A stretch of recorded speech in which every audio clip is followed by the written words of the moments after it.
In Texas. All right. Because it's getting very late, and the people with the 360, I want everybody on my staff to get the 360.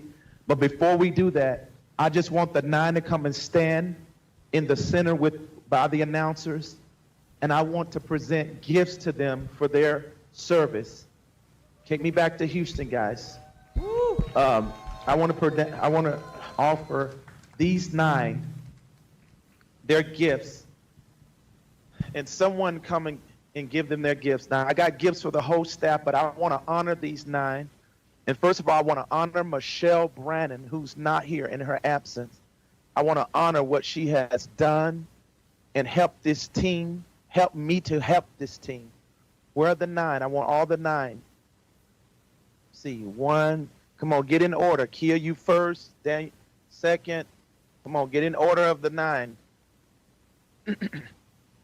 Wherever you fit. Where's Angel? We're missing somebody. Y'all got to. Let's go.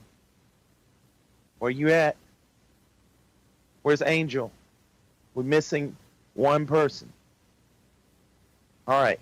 So these are the we call them the top 9. These are strong leaders that are being raised up, and they are really, really undergirding this ministry in a strong way with their work service, with their connecting and ministering. And I just want y'all to know I love you. But I want to say to Michelle, she's the one that took this group and have really helped me to groom them, to do ministry. What I mean by groom, I mean prepare for ministry. She's helped me to prepare them to do work to help people's lives. And so I wish we could put a picture of Michelle up. Did we have one? If we don't, but I just want her picture up, and I just want to say thank you to her. We love her, and I got a gift for her too. And so we want to honor her. We love you, Mish. We thank God for you and for your work, what you have done to help undergird this ministry. You worked very hard. You worked so very hard. From the moment you got here, you did not delay to work hard. And I didn't have to tell you to do 1,000 things. You did 1,000 things without me telling you to do. So thankful for this lady right here. She is such a blessing. And she has been one of the main people that have really helped me to push this ministry in a way that really mattered and helped in the areas that I really needed at a very dire time in the ministry. And I'm so thankful for her. So we got a beautiful gift for her. And so right now I want to go back to Houston. I want to give them gifts right now. Put that in their hands. Put that in their hands. Somebody give them their gifts. And I want to say thank you to you guys. I love you. We have a great future together. Amen. Top 9. Michelle, we have a great future together. I want to present gifts to you. They know I've given them gifts behind the scenes. I think if I would have showed you the gifts I give them behind the scenes, some of y'all would get jealous out there. But I eventually want to give you all these gifts to say thank you. You worked so hard in this ministry, and you have taken the training that I've given you, not just spiritually, but naturally, both of them. You are the top 9 that have taken what I have taught, and you have applied more of my training than anybody else in this ministry. And what I'm talking about is doing the work of God, listening, obeying in a way, in an uncommon way that has caused you to come to the top of the class. These are the top of the class leaders. Come on, give them a great big God bless you. Top of the class leaders. Top of the class. They at the top. So, yeah, we're going to be giving them their graduating ceremony and giving them a tassel and giving them a hat and giving them a graduation robe. Okay. Yeah, but thank you guys. I love you. And I wanted to feature you tonight, all 9 of you specifically, because you have been very obedient, and we're going to shake the world together. We're going to go around the world, and we're going to win 8 billion souls, but we're going to start.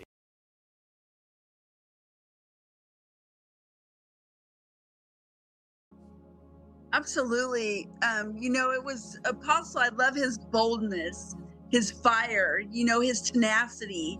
And he's just an incredible man of God.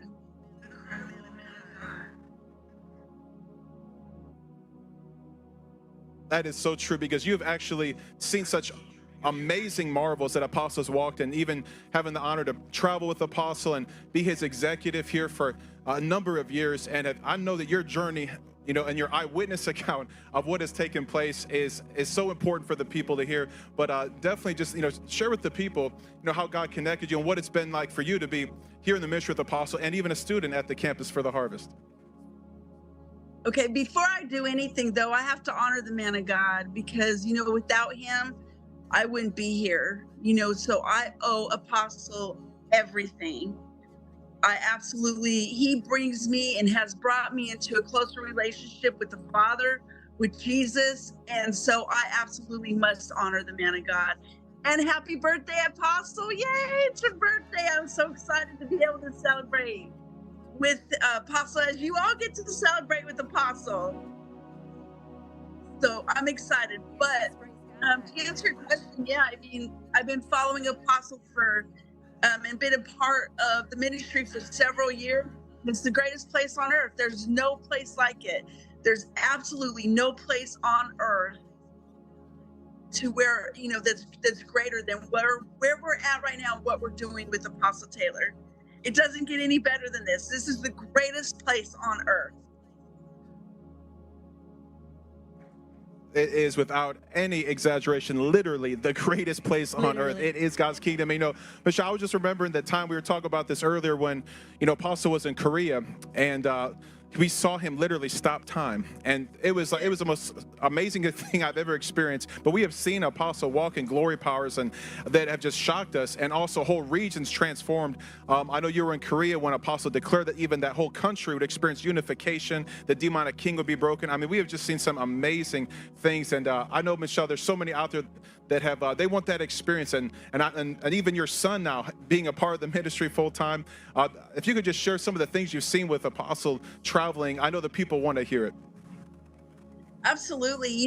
There's just been so many things, and anybody who comes to get join, you're going to be able to travel with Apostle all around the world. Who would have thought able to travel to all the places that I have, the different places, that Apostle has just ministered in, and it's just been absolutely surreal. I mean, I've seen so many amazing things. Apostle walking in is incredible, but even above the marvelic that Apostle walks in, I've seen his incredible love for God's people everywhere. His love astounds me wherever we go, and it's just so beautiful because he has such a love for people.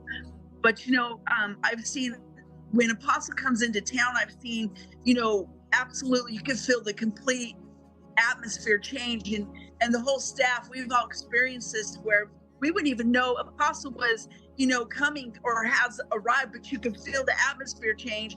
And then we would be like, we would later find out that Apostle's entered into that atmosphere. He changes atmosphere.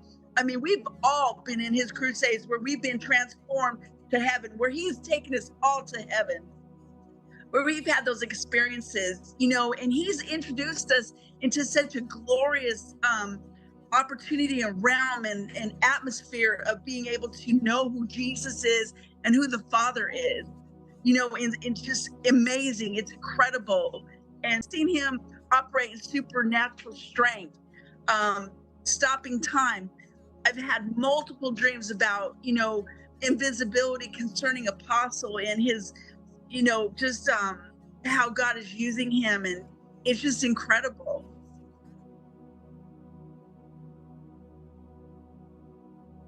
dreams. There's an open heaven here, and that is I think the greatest thing about Apostles training here. He literally brings you to the face of Jesus. Yes. Brings you to the face of the Father. He brings you to Jesus. He said, I want you to have this face-to-face relationship that I've had with the Lord, and all the glory powers come out of that. Yes. It's so beautiful. And Michelle, now your son is here. He's serving in the ministry full time. I know there's a lot of even mothers out there and parents, that they want the best for the children. And I think they need to hear about what it's like to bring in their family into the movement, into the ministry, and what you've even seen your son, the transformation in him as well. I've seen his transformation. You brought him here as a young child, and now he's here preaching the gospel and serving. And it's amazing that God has called whole families to be a part of this. Oh, absolutely. Everybody. And what I love about it is that, Apostle wants anybody and everybody to come and be a part. It doesn't matter your age. As long as you're over the age of 18, anybody else, he wants you to come, he wants you to be a part. And what I love is that he brought, just trained, my son from an very early age, just the love of Christ, to be able to have visitations. I mean, Josh was having visitations very early when he came here. He started learning about the true, word of God. He started learning about the kingdom very early on.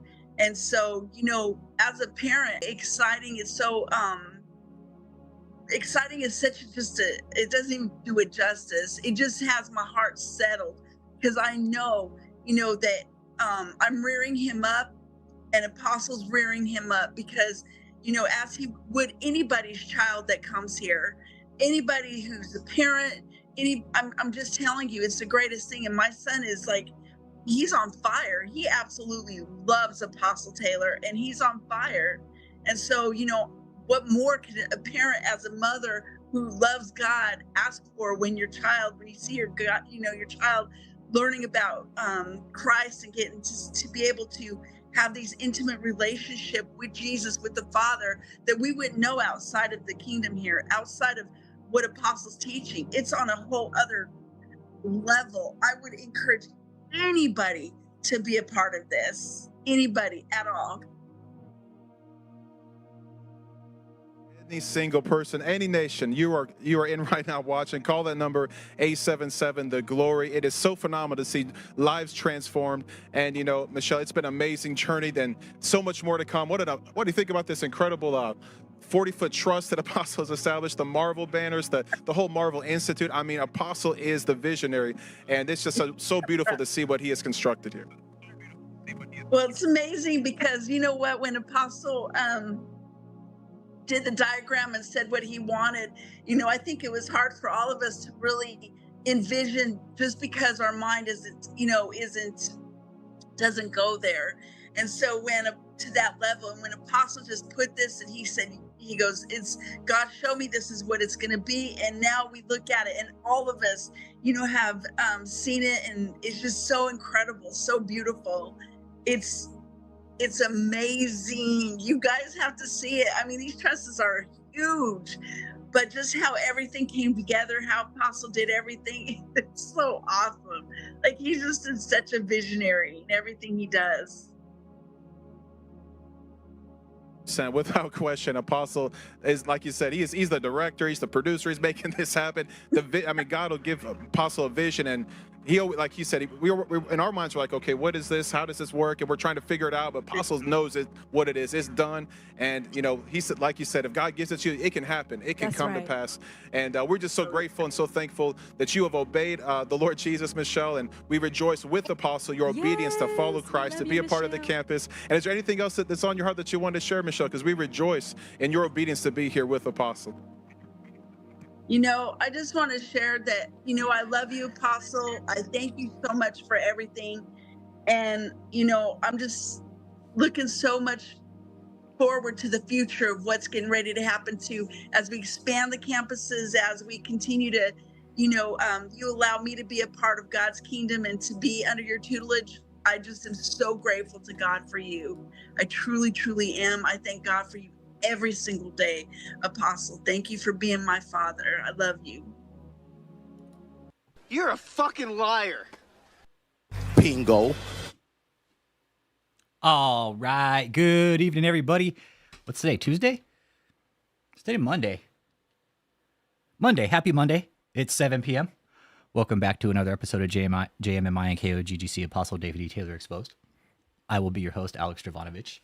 And tonight, David, you can just go ahead and take a back seat for the night because tonight what we're going to talk about is Michelle.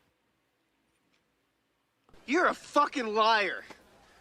Michelle, first of all, I'm still curious why the fuck you're saying people need to be 18 to join your guys' so-called church. Okay? That's question one. Question two, Michelle, is why the fuck would you involve your kids in a religious sex cult? And then groom kids, right? And we know, Michelle, we know that there is grooming going on, okay? David straight up said it, and right here, this is proof that you guys are basically putting feelers out. You don't want anybody coming in that's kids because you think that fucking human trafficking over the age of 18 is okay, and it's not. Forced labor over 18 is not okay. You can't force labor anybody, okay? So keep that in mind, Michelle. Michelle calling David is sick considering she's having sex with him. Exactly. You're fucking filthy, Michelle. Honestly, you're part of this. And just like some of the guys in here saying, you're complicit in all this, Michelle. You know exactly what's going on. You're playing the game with David. You're sleeping around with him just like all the other women are. But where you're complicit, Michelle, is you're grooming. You are. You're grooming women for David. It's hard to think now that you're still involved in it because you look like a fucking man now. And it sucks, Michelle. Like, dude, you used to be semi-attractive at one point in your life. And then you gave it all up for what, David?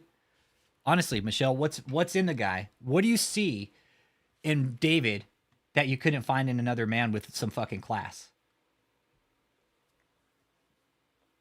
So tonight's all about you, Michelle. Ask Michelle Brannon. We don't have much. There's very little stuff on the internet about you for obvious reasons, because honestly, in certain circles, you're like a very hated woman. Okay.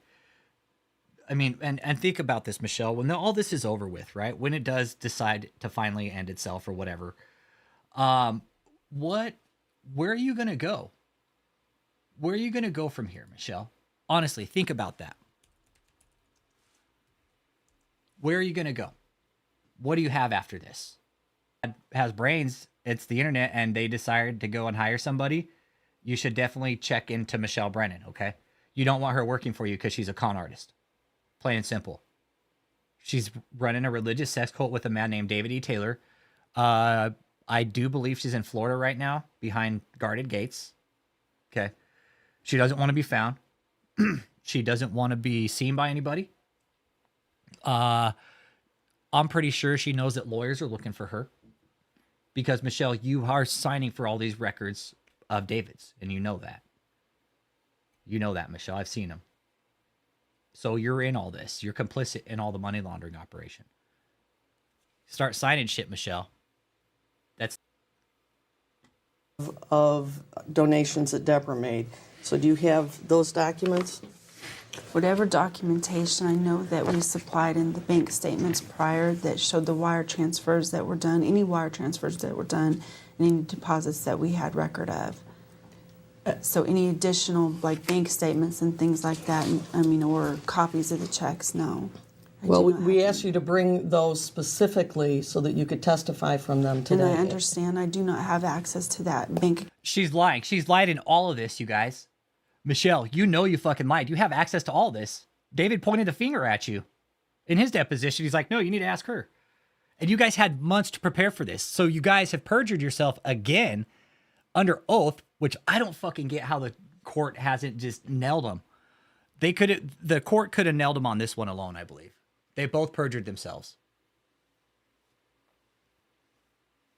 Is it any good, Ted? Oh man, my fucking neck's killing me today. Anyways, Michelle lied, perjured under oath. But what I found out about you, Michelle, you're just a, how do you say it? You're compulsive. Count myself. I'm not the one that has access. Isn't to that in the information that was already turned over? It is, yes, sir. I don't believe it is. Not Yes, sir, it completely. is. There were. She lied. Well, some of the items, there is no information to show that it was specifically donations made by Ms. Fraser, which is part of the problem. There's no way necessarily knowing. Well, don't you keep... And they do that for a reason. They've done this. Okay, I'll check it out, Ted. I always like a new show, bro. I like a new show. They've done this. They've created this paper trail to keep everybody from knowing how much money they're bringing in.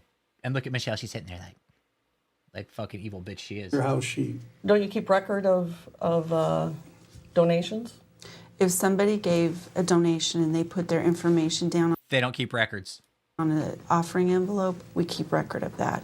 And that was supplied to you guys. A list of donors that you guys had requested or asked for, we submitted that to you. Hey, Parbs. If we did not...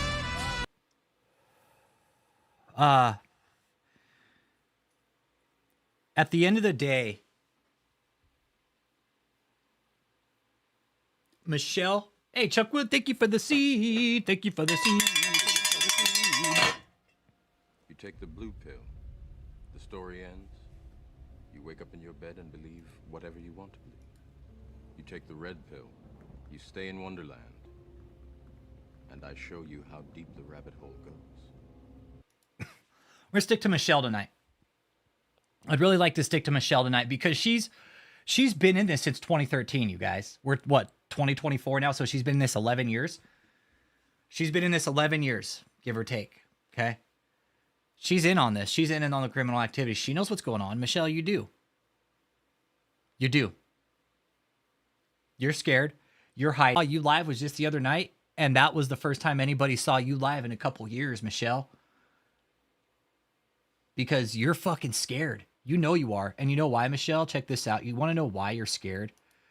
Is because you are now responsible for $350,000 worth of attorney fees.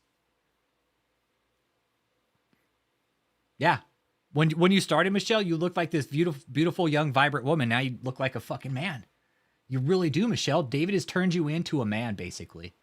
And I guess if that's what you want to look like, I that's cool. I respect that. But Michelle, you have went from something beautiful to some just gutter trash, cult, like a full-fledged cult abused woman, and you don't care whether you don't care, you don't know. I don't know, but from what I found out about you, this is pretty typical behavior of you. You like being in these types of situations with abusive men, and I don't get it. I don't encourage anybody, man or woman, to fucking stay in an abusive relationship. If you're in a fucking toxic relationship, get the fuck out, okay? I promise, it's not worth it to stay. Okay? It's not fucking worth it to stay. Michelle's, oh yeah, it is, because I get to change David's pads, and that's just a fucking blessing. All right? When I get to change the gooch grease from the general, it's a fucking blessing. It's a day. It makes my fucking year, okay? Just as long as I get to change the gooch grease. All right? I mean, honestly, Michelle, how do you get into bed with a man like that, too? Michelle, like, you're a woman, Michelle. Like, you're supposed to hold yourself in, like, kind of high standard, Michelle, and you don't. Oh, I don't think Michelle won't do drugs. No, Michelle won't do drugs. But you know what? Everybody has a breaking point to where they'll start burying their fucking depression with pills, man. I'll take that back. No, everybody's got a point. Nope. I'll take that back. Everybody's got a point. And I'm sure Michelle, if she wanted to, she could get drugs. She could get drugs. I believe she could. So 2015 was her deposition. We're 2024 now. So we're 9 years later, right? And then we see her recently. And Michelle, it's like your face has elongated. He's just an incredible man of God. Great, supernatural. It's really kind of interesting to watch how you have actually shapeshifted, Michelle. It's really intense, actually. It really is. You went from a nice kind of, and it would. Everybody's got a breaking point, Barbs. I'm with you. I'm an addict. I'm still a fucking addict. I'm a recovering addict. Always will be an addict. And I'm very open about my addiction because I used to love drugs, man. I used to love them.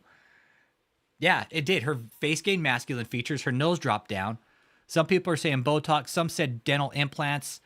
But something has definitely changed up here, right? Her face has gained, without a doubt. And Michelle, I'm sure you've seen it, which is why you're keeping your face off camera, because you didn't want us to see your face. What was my vice? Blow. Anything I can put up my nose. I never fucked with meth. No, I take that back. I fucked with meth a couple times, but no, that shit's powerful. And I was like, nope, not for me. I was like, no way. I was like, I'm good on that shit, dude. No, that shit meth, that shit is so bad. And at the time when I tried it, I only did like a little bump, man, and that shit fucked me up. I was like, nope. Plot twist: Michelle had a baby too, and she's got pregnancy face. Man, that'd be some shit, right? That'd be some shit. Michelle, pregnant. I mean, we know Ashley was pregnant. And you know, I'm wondering if it was Michelle or Ashley that was seen at Duke University. I still indulge parps. I'm a veteran, and I'm all kinds of fucked up.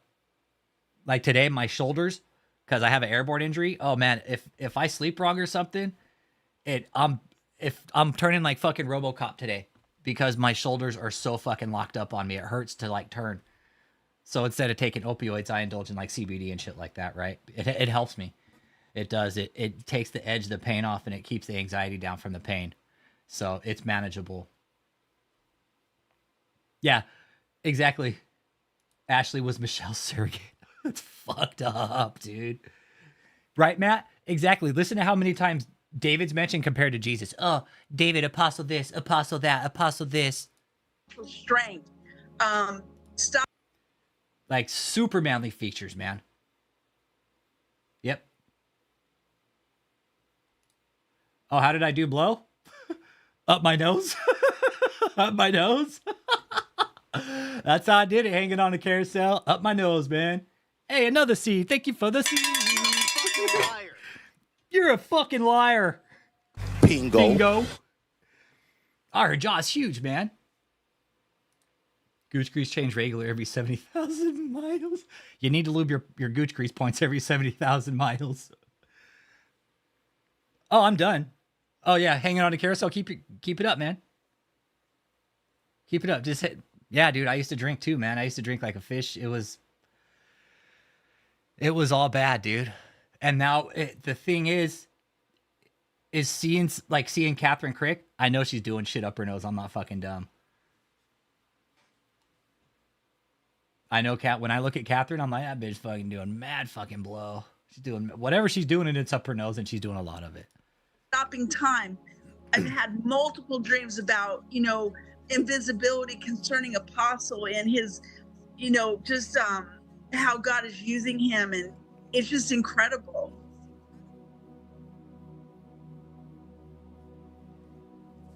Dreams. There's an open heaven here, and that is I think the greatest thing about Apostles training here. He literally brings you to the face of Jesus.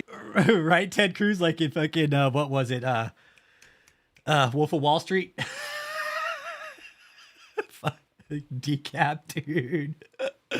Oh man. Jesus brings you to the face of the Father. He brings you to Jesus. He said, I want you to have this face-to-face relationship that I've had with the No, fuck no. I don't know. No, I don't do any of that shit no more. Just the naturals, yeah. Just the naturals, man. And even I'll use topicals and shit too, Parbs, for my shoulder. Yeah. Yeah, it helps. It helps. It doesn't take the pain completely away, but it helps fucking knock the anxiety back and it doles out some of the nerve pain and shit. Because I have neuropathy in my right arm because I suffered a static line injury when I was in the military in the airborne. My arm got caught up in my static line on my exit, and it fucked my arm up really good. Now I'm in my 40s, and it fucking hurts, man. That shit catches up with you. So, yeah, I use topicals now, butters. I'm really trying to even just get away from smoking all around and just go full edible and topical type stuff. But I used to smoke cigarettes. I used to drink. So I still like that physicality of like hitting a vape every so often or rolling one up, Carla. That's a good one, Carla.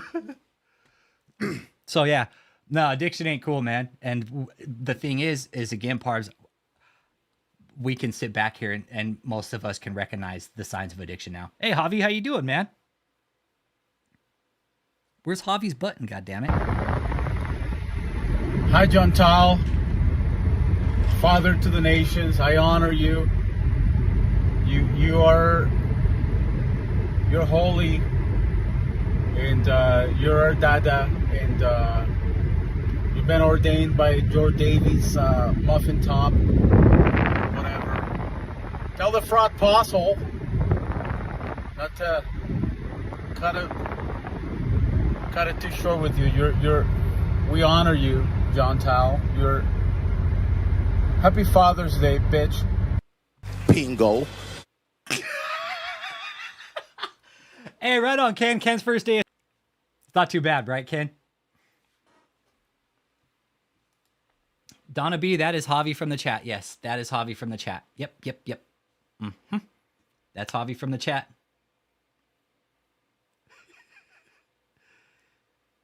Be good, Ken. Right on, man. How was your first day, though, bro? It's not bad, right? It's actually fun. Going back to school as an adult, you're like, dude, this is fun.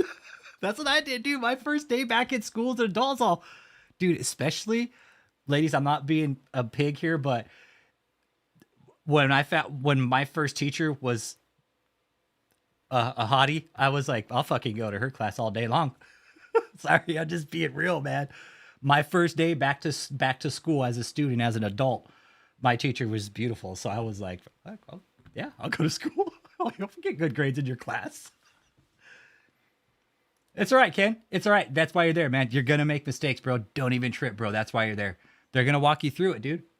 They'll get you through it. They're not going to let you fail, bro. Trust me, they're not going to let you fail, man. I promise. They won't let you fail, bro. They're going to make sure you get through it. You got it, dude. 2 Wars Kings. And actually, that's Catherine Crick's face right there. It's not Reagan's, it's Catherine Crick's. Jake put it on Reagan's face. Oh, man. Yeah, dude. That's what Jake did. But back to Michelle. Michelle. The Lord, and all the glory powers come out of that. Yes. It's so beautiful. That's actually K-Gun. It's not Ray-Gun. It's K-Gun. Okay? Catherine Gun. K-Gun. You know, Michelle, now your son is here. He's serving in the ministry full time. I know there's a lot of even mothers out there and parents, you know, that they want the best for the children. And I think they need to hear about what it's like to bring in their family into the movement, into the ministry, and what you've even seen your son, the transformation in him as well. I've seen his transformation. You brought him here as a young child, and now he's here preaching the gospel and serving. And it's amazing that God has called whole families to be a part of this. That like... Oh, absolutely. You know, everybody. And what I love about it is that, you know, Apostle wants anybody and everybody to come and be a part. It doesn't matter your age, as long as you're over the age of 18. You know, anybody else who wants you to come. I'll be up, bro. You text me anytime, dude. And what I love is that he brought, you know, just trained, you know, my son from an very early age, you know, just the love of Christ, to be able to have visitations. I mean, Josh was having visitations very early when he came here. He started learning about the true, you know, word of God. He started learning about the kingdom very early on. And so, you know, as a parent, as a mother, I mean, this is it's so exciting. It's so exciting. It's such it doesn't even do it justice. It just has my heart settled, because I know, you know, that I'm rearing him up, and Apostle's rearing him up, because, you know, as he would anybody's child that comes here, anybody who's a parent, I'm just telling you, it's the greatest thing. And my son is like, he's on fire. He absolutely loves Apostle Taylor, and he's on fire. Michelle, shouldn't your son fucking love God more than Apostle? What the fuck, Michelle? Do you see what you're doing here, Michelle? This is why, Michelle, you know what? I'm just going to fucking say it. You should have been born without no. Because you know what? Kids are beautiful. I'm going to take that back. I'm not even going to say that. Because you got beautiful kids, Michelle. And why the fuck would you let a cult member put... You know what, Michelle? Honestly, I won't go there. I'm not even going to fucking sink that low. Okay, Michelle, but you're fucking trash. Why the fuck are you so hung up on your son being on fire for Apostle? What's going on there, Michelle? Shouldn't your son be more on fire for God than fucking fat fuck or what? This is what we don't get about you, Michelle. You should have this motherly instinct here. Oh, right on. In the guard? Cool. Right on. Still active. Right on, man. Yeah. I did 5 years active. I was 82nd. Yep. I was 82nd. Did 82nd and 1st Armored out of Germany. Yep. Yep. But we're talking about Michelle tonight, Gates of Praise. How do you bring your kids into a cult, indoctrinate them, abuse them, and then all you can do is sit here and, oh, my son's on fire for apostle. Really? Michelle, I don't even go to church, and I know your son should be more on fire for God than he should fucking David. Really? You want to listen to yourself and just how fucking sick it sounds, Michelle? Because you know what? Fire. It sounds disgusting, actually. To pick you apart tonight, Michelle, because you're wrong for being in this cult. You know that. You know what you're doing is wrong, Michelle. Oh, you know, as a parent, as a mother, I mean, this is it's so exciting. It's so exciting. It's such it doesn't even do it justice. It just has my heart settled because I know, you know, that I'm rearing him up, and Apostle's rearing him up because, you know, as he would anybody's child that comes here, anybody who's a parent. I'm just telling you, it's the greatest. I know, Michelle. Do you think about your son's dad, your ex, and all this? And do you just come out and say all this bullshit without thinking? And my son is like, he's on fire. He absolutely loves Apostle Taylor, and he's on fire. And so, you know, what more could a parent, as a mother who loves God, ask for when you see your God, you know, your child learning about Christ and getting to be able to have these intimate relationship with Jesus, with the Father, that we wouldn't know outside of the kingdom here, outside of what Apostle's teaching. It's on a whole other level. I would encourage anybody to be a part of this, anybody at all. But you have to be 18, everybody. Anybody could be a part of it, but you have to be 18 years old. Any single person, any nation you are in right now watching, call that number 877 the glory. It is so phenomenal to see lives transformed. And you know, Michelle, it's been an amazing journey, and so much more to come. What do you think about this incredible 40-foot trust that Apostle has established? You caught that too, Curly? She was like, oh, my son loves Apostle. Yeah, we fucking could tell, Michelle.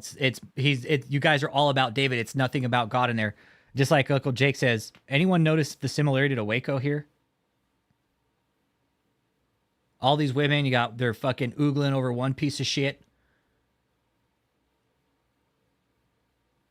Anybody notice that? I did. I did too, Curly. I picked up right on it.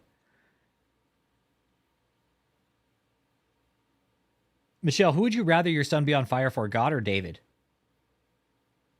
Because but what's David gonna do? Destroy your son's life? The Marvel banners, the whole Marvel Institute. I mean, Apostle is the visionary, and it's just so beautiful to see what he has he's the visionary. That's why everything's so fucked up. Constructed here. Well, it's amazing because you know what? When Apostle did the diagram and said what he wanted, you know, I think it was hard for all of us to really envision, just because our mind doesn't go there. And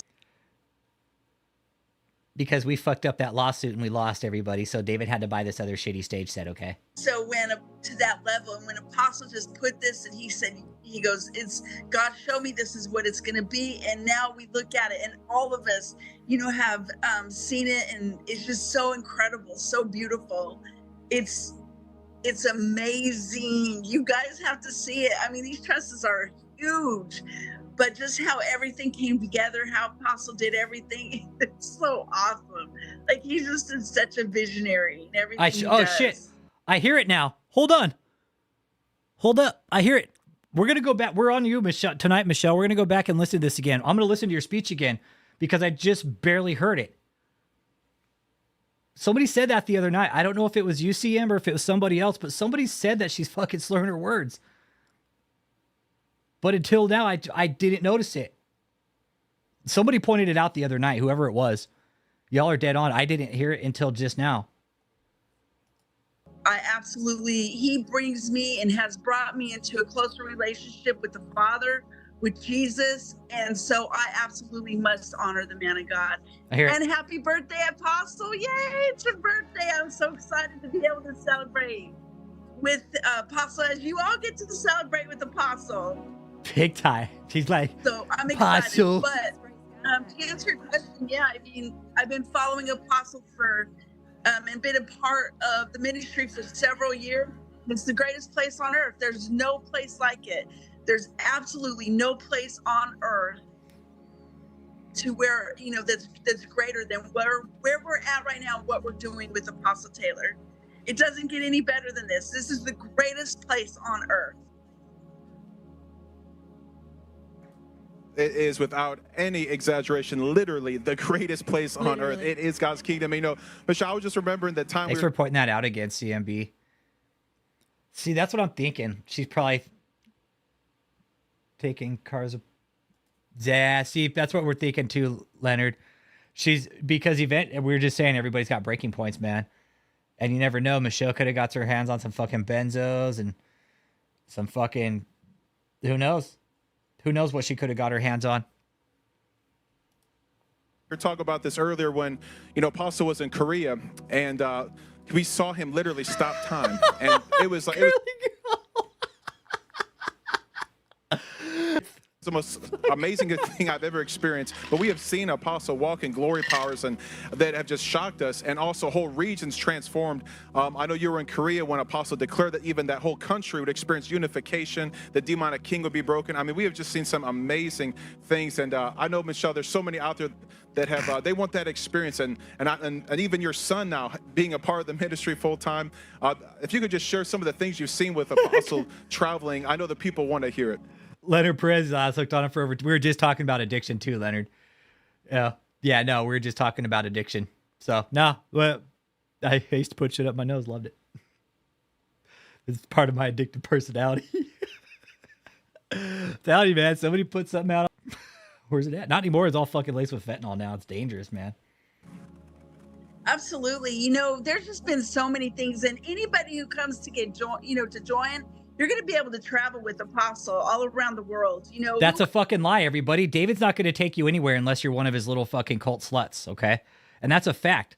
Not unless you give it up to David, unless you do whatever he wants, changes his maxi pads, unless you fucking submit fully to David, you ain't going anywhere with this fucking slob. And plus, he doesn't have the money. Second of all, he ain't going anywhere out of the country anymore because he ain't got the fucking money to do it. He's running from lawyers. Hey, cult members, what's up? Y'all tuning in tonight? Foddy, you here with us, buddy, or what? You here to fucking sling some more insults at me or what? It'd be great if y'all hit that like. Let me know you're not a troll. There's 60 people in here. And what we're talking about tonight is Michelle Brannon grooming people into this cult for David. Who would have thought, 14 years ago that I would be able to travel to all the places that I have, the different places, that Apostle has just ministered in, and it's just been absolutely surreal. I mean, I've seen so many amazing things. Apostle walking in is incredible, but even above the marvelic that Apostle walks in, I've seen marvelic. His incredible love for God's people everywhere. His love astounds me wherever we go, and it's just so beautiful because he has such a love for people. But I've seen, absolutely, you can feel the complete atmosphere change, and the whole staff, we've all experienced this where we wouldn't even know. I know Jake's got a good point. If David stopped time, was it in all the zones or just the one zone? That's a good question. And that's my question. Apostle was, coming or has arrived, but you could feel the atmosphere change. And then we would be like, we would later find out that Apostle's entered into that atmosphere. He changes and transformed to heaven, where he's taken us all to heaven, where we've had those experiences, and he's introduced us into such a glorious opportunity and realm and atmosphere of being able to know who Jesus is. And being able to just be in the atmosphere of the guy who wears maxi pads because he doesn't wipe his ass. Michelle's all, I love changing his pads. Hey, cult members, what's up, man? Hit that like. What up, man? Let me know you're not a troll, man. Hit that like. Exactly. He can stop time, but he can't lose weight and fix his fucking hairline. I mean, make this make sense, cult members. Do you guys ever question this with David and Michelle? Who the Father is, and it's just amazing. It's incredible. And so, I've just seen so many. The trolls are in here right now too, you guys. Tell them hello. Hey, trolls. Hi. Welcome. Different things with the apostle. I've seen him operate in supernatural strength, stopping time. I've had multiple dreams about, Stopping time. Invisibility concerning apostle and his, just how God is using him. And it's just incredible. Dude. This is like, look at the face right there. Here. Somebody said Botox sagging, and I'm kind of believing that too. Dreams. There's an open heaven here, and that is I think the greatest thing about Apostles' training here.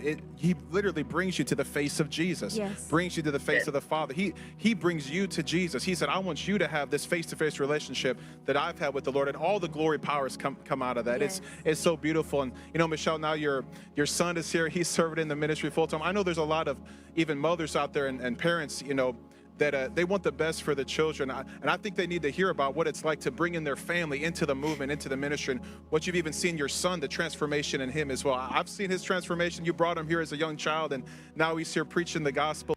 So Joseph says, I saw you bring him here as a young child, but let's listen to what fucking the Maiden of Mistresses says right here, okay? She brought him here as a young child, okay? She says young child. And serving, and that's true. That's true. She brought him here as a fucking kid, you guys. To be a part of this. That's a fact. I know that, Michelle, that you brought your son in this cult as a fucking kid, okay? Oh, absolutely. Listen to what she says here. Everybody. And what I love about it is that, Apostle wants anybody and everybody to come and be a part. It doesn't matter your age, as long as you're over the age of 18. Oh, but hey, you know what?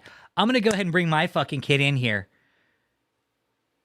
Okay, I'm going to bring my kid in here, but hey, everybody else has to be over the age of 18. Wow, Michelle. Wow.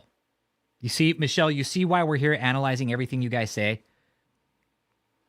This is very dangerous what you guys are doing. You say, oh, I brought my son in at a very young age, but hey, everybody else has to be 18 now that comes to our so-called church. You guys are claiming to be a religious organization? Really, Michelle? Really? How the fuck could you come out and contradict yourself in the same sentence? Come out and say, I brought my kid at a young age, or, he was here as a kid, and you know what? You can't fucking be here until you're 18. Oh, she is. She's a bully. No, Michelle's a bitch. No, she is. She's a full bitch. No, she is. She's a full bully. That's a fact. Nope. Child under 18 comes without parent. Parent can be on the hook versus them if something went down. Yep. You can only come if you're 18, okay? Oh, man. Hey, Asha, hi. Austria. Well then, good day, mate. Let's put another shrimp on the barbie. Shrimp and barbie for everyone. I think, yes, I believe she was, if my memory serves me right. Yeah, I want to say Michelle was married at one time. Yeah, I want to say Michelle was married at one time, but she fucked it all up. She's a total bitch, man. Michelle's loose. She's a Lisa. My wife is a fucking whore. That was Michelle. Honestly, Michelle's loose, man. Honestly, she's probably fucked every dude in the cult. That's not a lie either, with the exception of Josh. Well, I don't know. She probably even screwed him too. Wouldn't surprise me. It would surprise me. It's not Ray Gun. It's K Gun. Okay, it's Catherine Crick. It's not Ray Gun. It's K Gun. Okay. And yes, Catherine Crick is an embarrassment. No, I'm not even dogging on fucking Australia. No, look, it's Catherine Crick's face. Oh, man. I don't even know what image it is either. Oh, okay. It's on that video. Nah, Cliff didn't touch her. Nah, Cliff is like, nah, she looked like Sylvester Stallone, and she does. Look at her, man. Look at her. She's like, all right, Sly. They're like, hey, Sly, you could sit this one out. We got a perfect one. Oh, man. Imagine that. Imagine Sly being a backup in his own fucking movie because they got Michelle. Bring Michelle in. They're like, hey, Sly, we got this one. We're only paying this bitch half price, too. It's Andrew! It doesn't matter your age, as long as you're over the age of 18. Right there. This should be a clear sign. Okay. Let's be on the real here, okay? Honestly, any churchgoers out there, is there an age limit at a church? Just honest question. Honest question. Is there an age limit at a church? I thought all ages were welcome at a church. Honest question. This is a legit question out in the community. Why the fuck would somebody say this if this is a so-called church? Okay, I'm getting a lot of no's. Okay, Donna, hang in.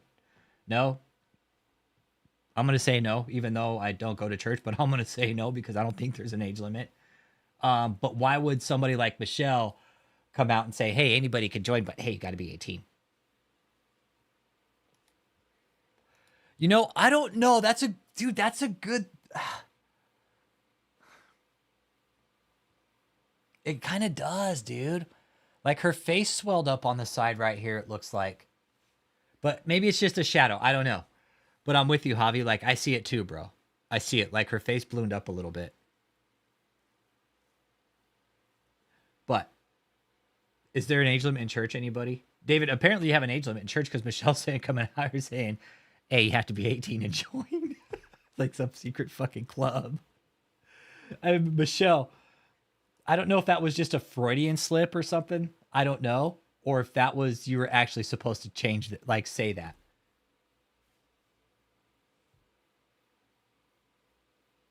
Yep.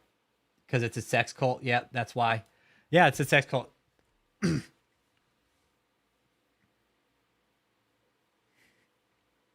Okay, so just real quick too, okay? So some signs got ordered with lettering. There's 10 signs, double-sided. So a total of 20. Okay, keep that in mind. You know, I'll run a community post on it. Okay, for the next audit. We're going to have some signs that we can actually stick in the ground. All right. And so if anybody's got any ideas of what to put on them, like, and it's got to be, let's gear it towards the cult. I know I got a couple funny ones for sure. And we're going to put some signs out there. Okay. So, okay, so you can do mission trips for several denominations and be a minor, just need parents' permission. Okay. Need a written permission, right? Hey, what up, Joe Brizo? What up, Joe Brizo? Be a part. It doesn't matter your age, as long as you're over the age of 18. You know, anybody else who wants you to come,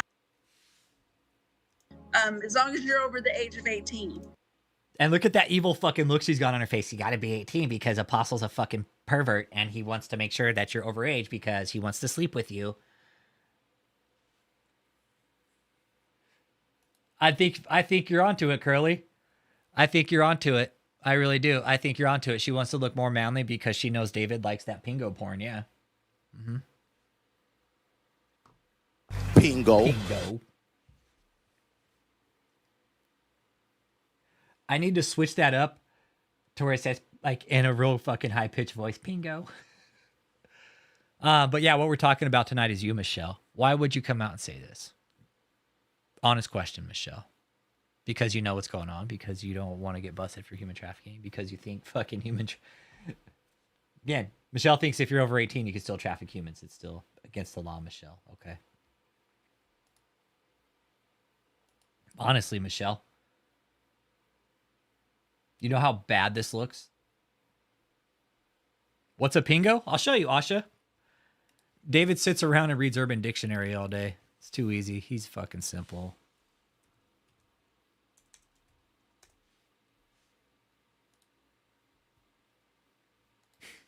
He's too easy. There you go. There it is.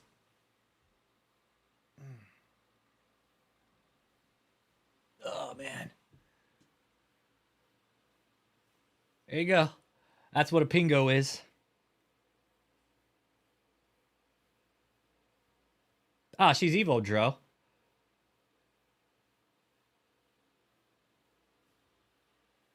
Right? If these people were such great prophets and apostles, they would actually go to children's hospitals and do live streams.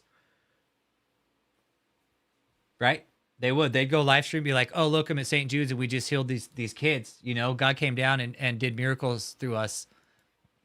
But no, you'll never see that. Instead, you get Michelle saying, hey, you have to be joining 18. And, you know, I think that's going to be one of the signs. Like, hey, sex cult 18 only. Oh, man. Put big signs out there like we're advertising for them and then fucking just blast it.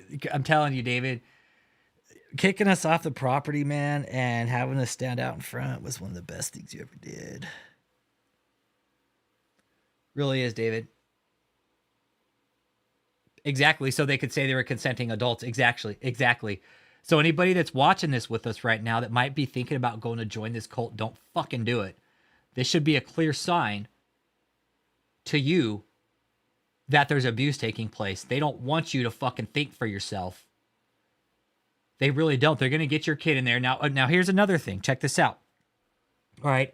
If you're approached by anybody from this cult and they say they're a part of this place or David E. Taylor or they mention this piece of shit, steer the fuck clear of them, okay?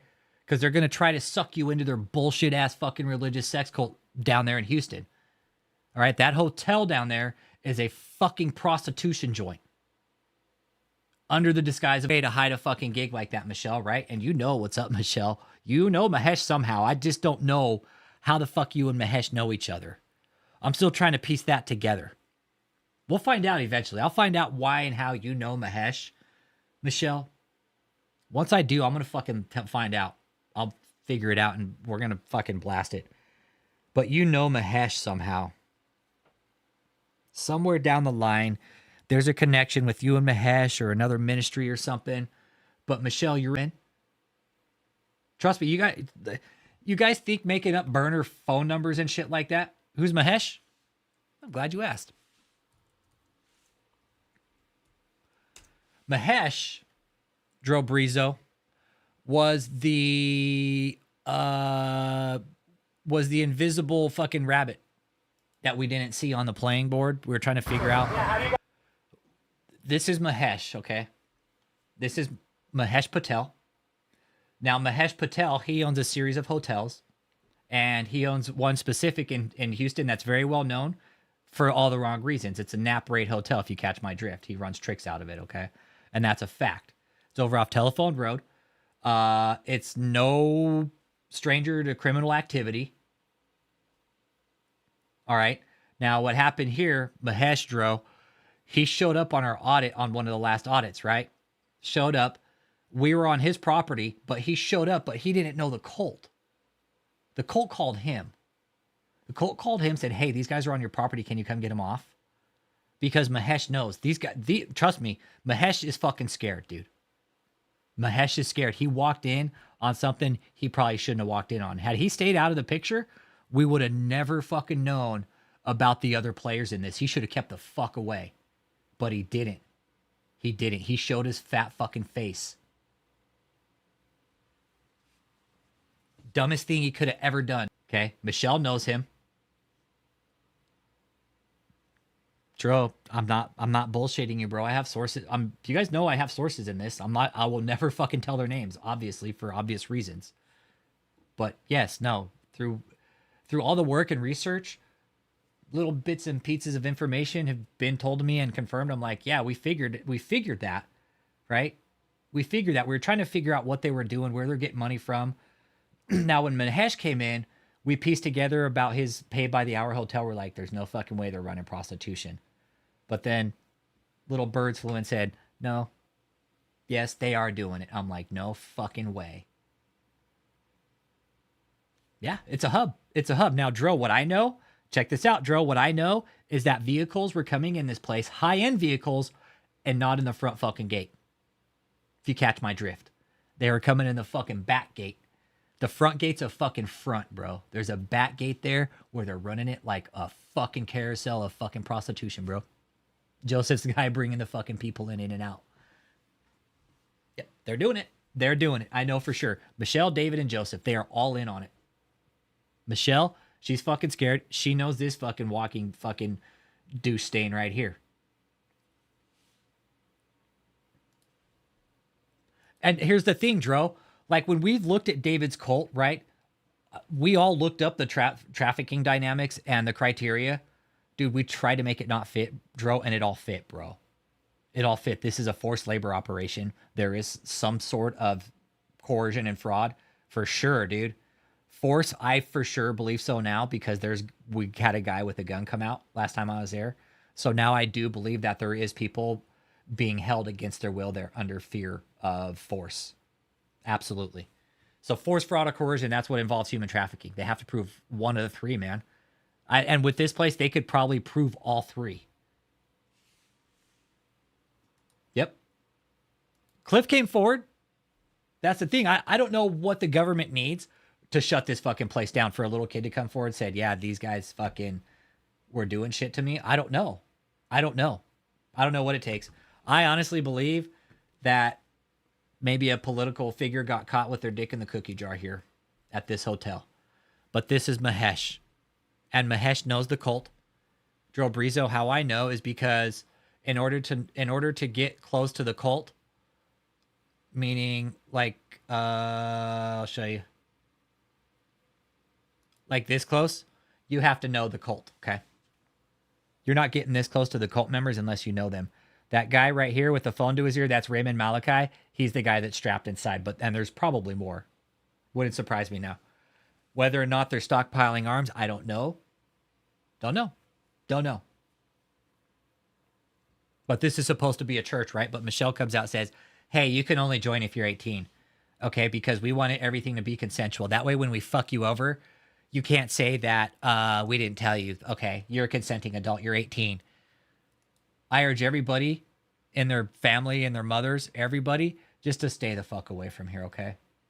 If you see us out there auditing and you want to come join us, please come join us. We would love to have you. But as far as giving your money here, going here, attending any kind of school or bullshit college, don't do it. Okay? This is a sex cult. What so-called leader of the church comes out and says, hey, you have to be 18 to join our church? A fucking cult. That's not enough to tell you that this is a cult. Anybody out there that's listening? Honestly, man. What more proof do we need to shut this piece of shit down? We'll get him. It's just time. Up all the secrets and all that good It wouldn't surprise me if this piece of shit was caught at that fucking hotel too. Wouldn't surprise me, not one bit. Richard T. Jones, he's like, hey, Apostle, let me come down and smash on this. And of course, David's fucking bullshit ass Gulf Stream that says he's going to get every fucking year. And David, as far as your billions of people following you only had like 1,300 views on your channel, okay? Look at Green Groans.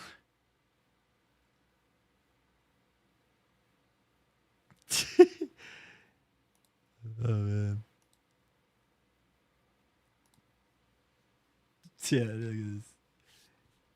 To bless you with your very own Gulfstream G5 executive private jet airplane. Michelle, I'm guessing your broke ass is going to help pay for this fucking jet or what? Oh, hey Miranda, how you doing tonight? Hey Miranda, good to see you.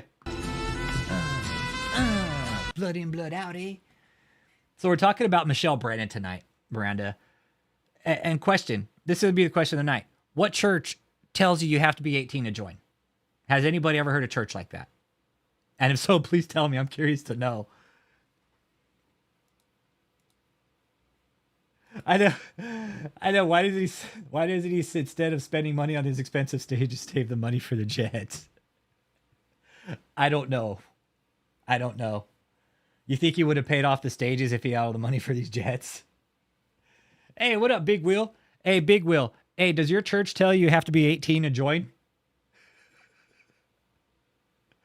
Just quick question, man.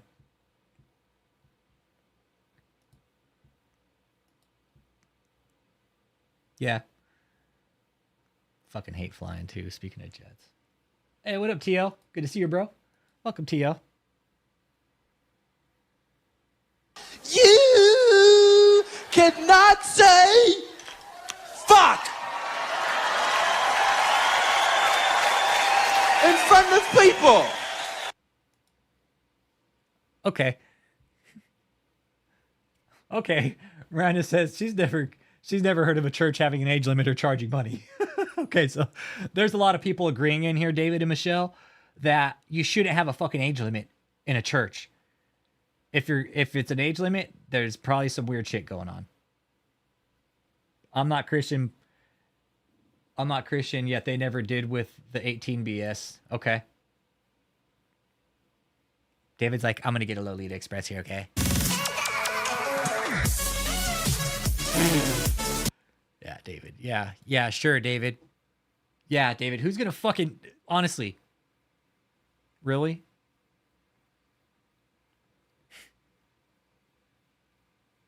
Such a fucking slob, David. You're a liar. Man, that is literally That's Stanley Cam right there. Janiak right there. Jenny, go home. Christianity should never be boring. It should be This woman right here. exciting. We are the most This woman is one of the groomed women right here.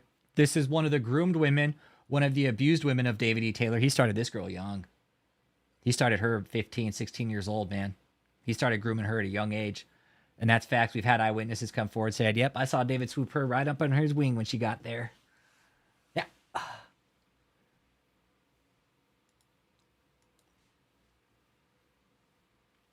Yep. I know that, Jenny. And it's very sad, Jenny. It's very sad. You're one of David's groomed girls, man.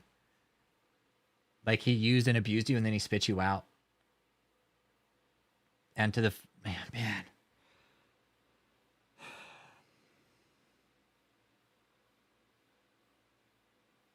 Man, David. What you're doing to these women. Hey, Doc, what's up, man? How you doing, brother?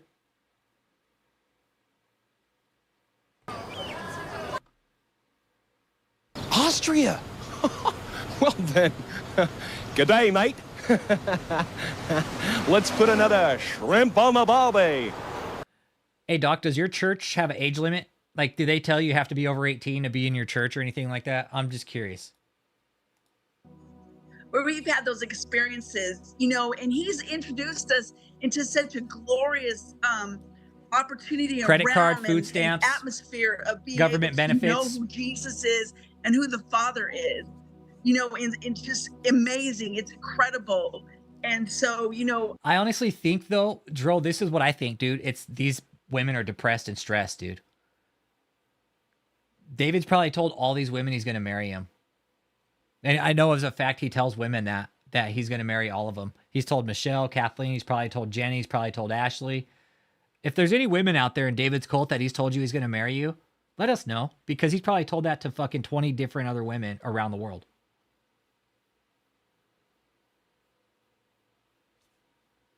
Honestly, women, is that if David's told you he's going to marry you, he's a fucking liar. You're a fucking liar. It's a lie. It's a lie. I've just seen so many different things with the apostle. I've seen him operate in supernatural strength, stopping time. I've had multiple dreams about, just how God is using him, and it's just incredible.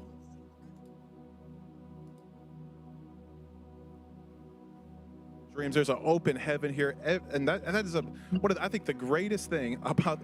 Well, and you know what? Hanging on a carousel, I've been kind of reading up. The feds, what I've been seeing in some of these busts, is that the feds actually have, and I've been seeing it on like news clips and shit. It says, it'll say IRS agent on the back, dude. So the feds, when they're going in and busting these financial crimes, they're taking IRS agents in with them so they can find all the documentation, do the computer forensics. Nah, I think the feds are going to crack down on these motherfuckers, man. Especially David took a fraudulent fucking PPP loan. Think of that. That's 30 grand. Doesn't matter. The government's coming after those people. And you know that, David. Hey, Trip 9, brother. Hey, you want to see Michelle? Hey, Trip 9. Hey, what church has an age limit? What church tells you you have to be 18 to come here? Apostles training here, he literally brings you to the face of Jesus. Yes. I'm telling you, Michelle, we're going to drive you home tonight, okay? Because you're the maiden of mistresses. That's what you're doing. You are grooming women, Michelle, for David, for his sick, twisted, shit fetish-filled fucking pleasure, and it's disgusting. How do you sleep at night, Michelle? Honestly, you think this is fucking cool of you? To come out and groom women for David? That's exactly what you're telling people here. Hey, yo, what up, Nate Dogg? The motherfucking easy.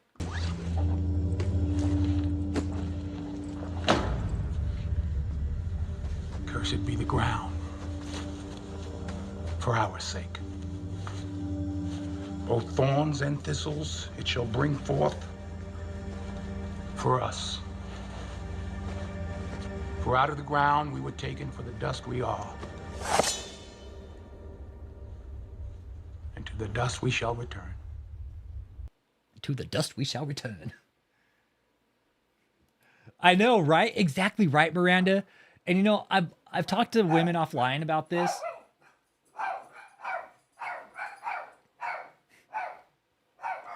Marley's all, I can smell fucking David's ass from here and it stinks. Yeah.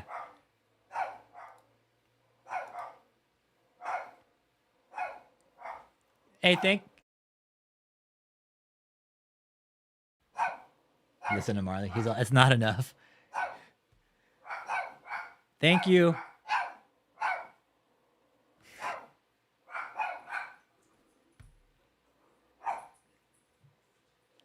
I'll be right back. He said, I want you to have this face-to-face relationship that I've had with the Lord, and all the glory powers come out of that. Yes. It's so beautiful. And you know, Michelle, now your son is here. He's serving in the ministry full time. I know there's a lot of even mothers out there and parents, you know, that they want the best for the children. And I think they need to hear about what it's like to bring in their family into the movement, into the ministry, and what you've even seen your son, the transformation in him as well. I've seen his transformation. You brought him here as a young child, and now he's here preaching the gospel and serving. And it's amazing that God has called whole families to be a part of this. Oh, absolutely. You know, everybody. And what I love about it is that, you know, Apostle wants anybody and everybody to come and be a part. It doesn't matter your age.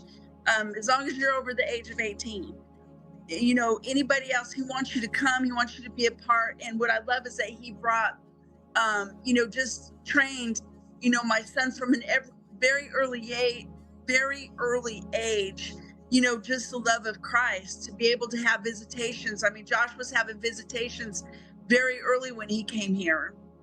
He started learning about the true, you know, word of God. He started learning about the kingdom very early on. And so, you know, as a parent, as a mother, I mean, this is it's so exciting. It's so exciting. It's such it doesn't even do it justice. It just has my heart set. I know it looks, she got a big old fucking chin on her now, right?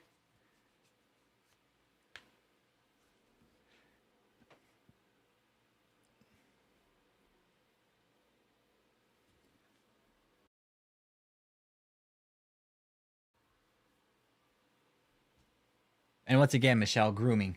We're talking about you grooming women. You are, Michelle. You're in on it. Doesn't matter what age you groom people. Human trafficking and grooming is still the same thing, okay? You can't groom people for some sick fuck. Especially for a fucking cult, Michelle. You're sick.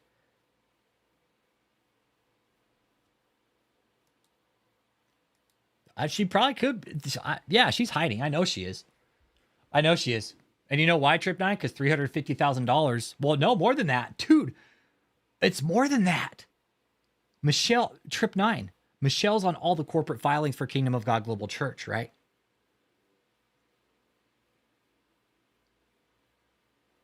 I don't know, Parbs. She could be. She could be taking hormones. That's the thing. I don't know. But she's definitely morphed over the last few years that we haven't seen her. But think of the stress, man. Think of the stress that's eating at her. Yeah, Michael. Yeah, it doesn't matter. Right, Trip 9? It's like she thinks it's okay if you're over 18 to prostitute. But no, it's not. It's illegal, Michelle.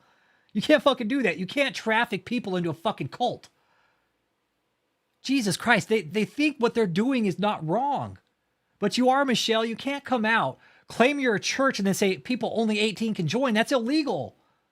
That's like saying fucking, that's like saying I can't fucking buy beer and I'm 21. How the fuck are you going to tell people you can only be 18 to come join a fucking cult that's on a 501c3 that's a public fucking... Michelle, what the fuck? Yeah, she's $409,000 right now. We don't know the rest yet. We're still waiting on the rest for movie prop. But by the time that shit's done, Trip 9, dude, she's probably looking at 600. Then once the new lawsuit's filed, dude, that shit's going to balloon extremely fucking fast. Michelle ain't going to know what to do with herself. She's going to lose everything. Dude, imagine being $500,000 in on a fucking lawsuit and you owe it.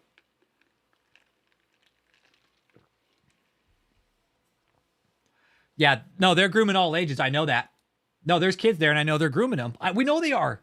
We know they are, Parbs. We've had eyewitnesses come forward. We've had interviewees come forward out of this organization said, yes, they are grooming people there. Yeah, Michelle doesn't have friends, family. She thinks the cult is her family, but Michelle, let me tell you something. They'll shit on you. Yeah. But this is supposed to be a church, right? This is a church. Why are they putting an age limit on it, Parbs? That's where I'm at with it. It's supposed to be a church. They're a 501c3. That's a public... Church is a public institution.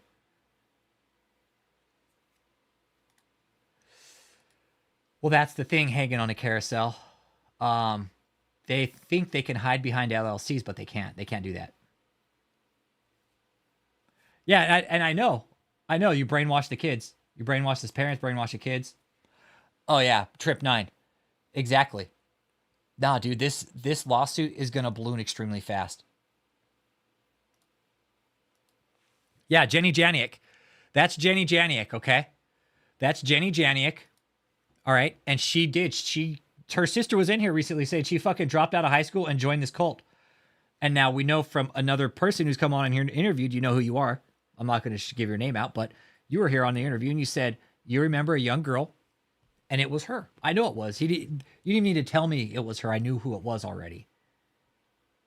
But now filling on all the pieces with the sister coming in and say, yes, she went in at this age. The guy telling us all the pieces fit together. It was Jenny. And she went in at a young age. David groomed her since she was fucking 15 years old. That way, when she was 18, he could fucking slip her the Apostle Willie. And I'm sorry for being so vulgar, family members, but this is just the solid facts of it. I apologize. I'm not here to degrade your sister, but this is the facts of it, man. This man needs to be stopped. Katie Frazier's been groomed. Jenny's been groomed. Any other woman that's been in there has been groomed. Any fucking young woman in there is being groomed. Yeah. Jenny's like a seductress, probably, is what it sounds like. I bet she tries to seduce men into the cult, like, oh, that you could get this if you come here with me. It wouldn't surprise me. And I'm just, family members, I'm sorry, man.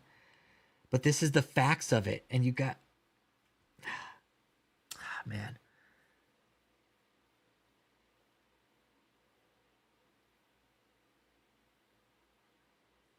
Oh yeah, that was Klein. That was Carly. That was the Klein sister. Yeah. That was the Klein sister. Where's she at? Yep. That's the Klein sister. That is the language of a groomed woman. You guys want to hear that one? That one's fucking sick, man. Because it is. You're hearing the language of a groomed woman. It's fucking absolutely sad, man. What day was that on?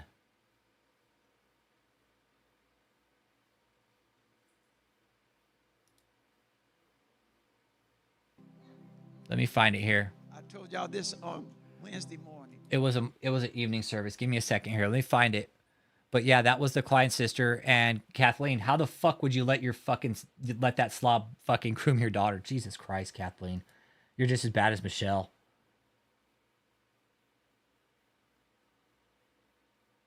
where is it?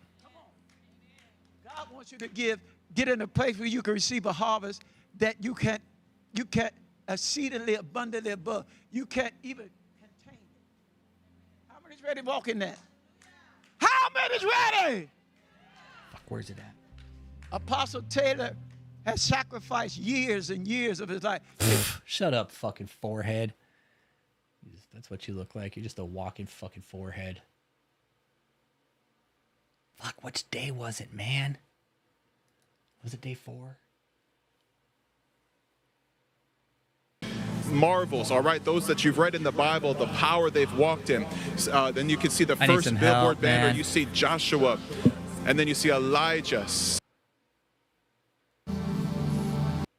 You want to know how I know they're grooming kids? Because here's a fucking kid right here, and they're fucking grooming him.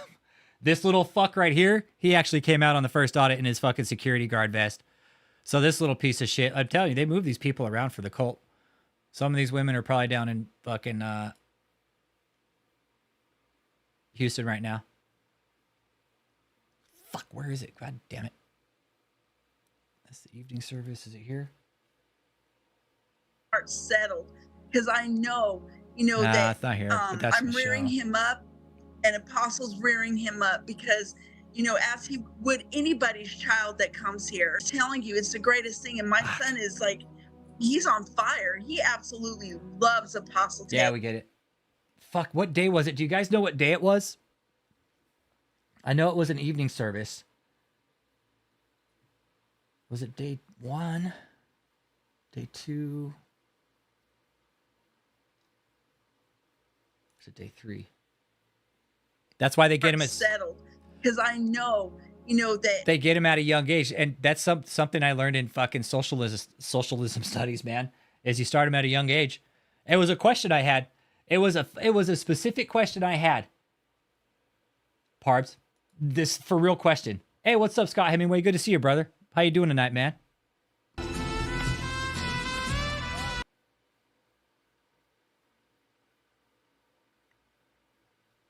But yeah, no, that's something that I learned in socialism. I asked my teacher one day, we're talking fucking Nazi regime shit. And I was like, sir, how would they select these kids, right? Because like they would usually pick from like the smartest educated, Nazi propaganda, say Joseph Goebbels, maybe one of his kids would have been it. Somebody within that line of, it was a selective process. And then they'd put them in the highest educated schools, right? And they just start fucking brainwashing them. It was bad, dude. And I see that here with David. It's disgusting. It's very sad. It's very sad. I see David brainwashing these people just the way fucking Hitler did, man. And it's fucking sad. He's here. Like he's using tactics very similar to Hitler. And it's fucking disgusting, man. Really is. You get kids and you start them young. Hitler did that. He fucking knew. He knew. He's like, hey, let me get the kids and fucking start them young. When they're like fucking 10 years old, they'll fucking believe anything. And they will. You fucking tell a kid, man, you fucking start beating it in their head, man. I read some really good books about indoctrination during Nazi fucking reign, man. And let me tell you, some of those guys, there's facts. The next town from where I live in San Antonio, there are fucking Nazi war criminals that have been hidden for fucking decades. Fucking decades, you guys. That is not a fucking lie. There are Nazi war criminals in and around San Antonio. Not even bullshit. My mentor is a beekeeper. We talk shit like all this time. He's like, oh yeah, they're here. And I know they are. I'm not dumb. All the German settlements around San Antonio, they're all German settlements, man. And a lot of Nazi war criminals moved to Texas afterwards. They blended in. And you never hear from them again. Now, we're trying to find that fucking land manual, man. We're trying to find Kayla Klein, man.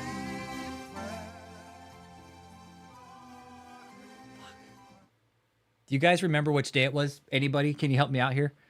Because we're talking Michelle Grooming and David Grooming people. But what night was that? Trip 9, do you remember, bro?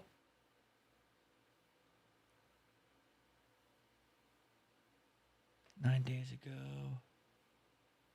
That wasn't it.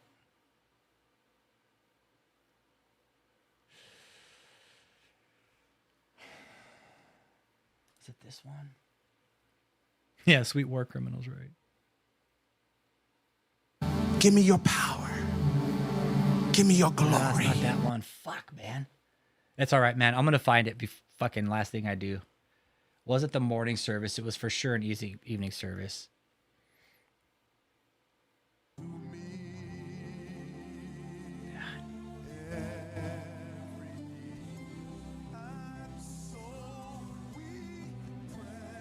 Here's Michelle's son. Hang on. Yeah, I mean, There's Michelle's son right there. Hey, what's up, Noah Winslow? There's Michelle's son right there. There's Ashley. I know she was wearing this bright blue dress, so it won't be hard to miss when we see it. But it was like, that's not day 2, apparently. All right, so it's not day 2.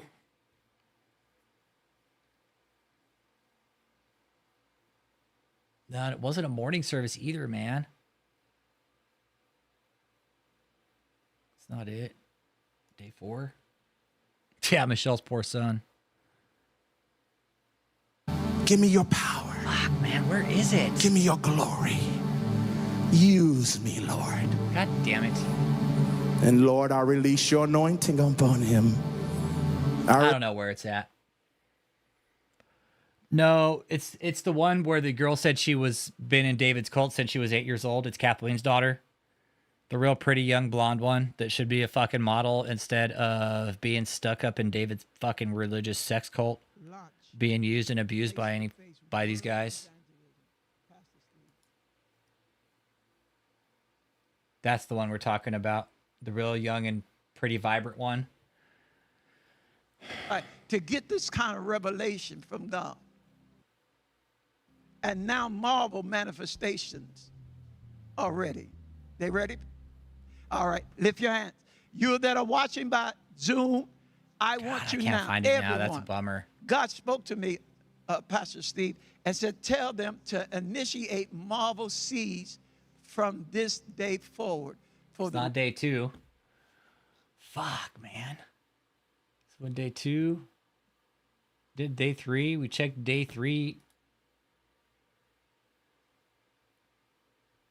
I'm rearing him up, and Apostle's rearing him up because, you know, as he would anybody's child that comes here, anybody who's a parent, I'm just telling you, it's the greatest thing. And my son is like Taylor, and he's on fire. And so, you know, what more could a parent as a mother who... I don't know. We already checked the morning on day 3. Give me your power. New school that Apostle is releasing now? It is beyond words to explain the excellence of God, the display of, you know, just every banner, how inspirational. I mean, we talk about it as girls, that each one you feel the presence of God. You feel... Oh, we feel the presence of God with these banners. Well, now the Father says, I'm coming down on the earth. I'm going to manifest myself. And the girl we're looking for, this is her sister, okay?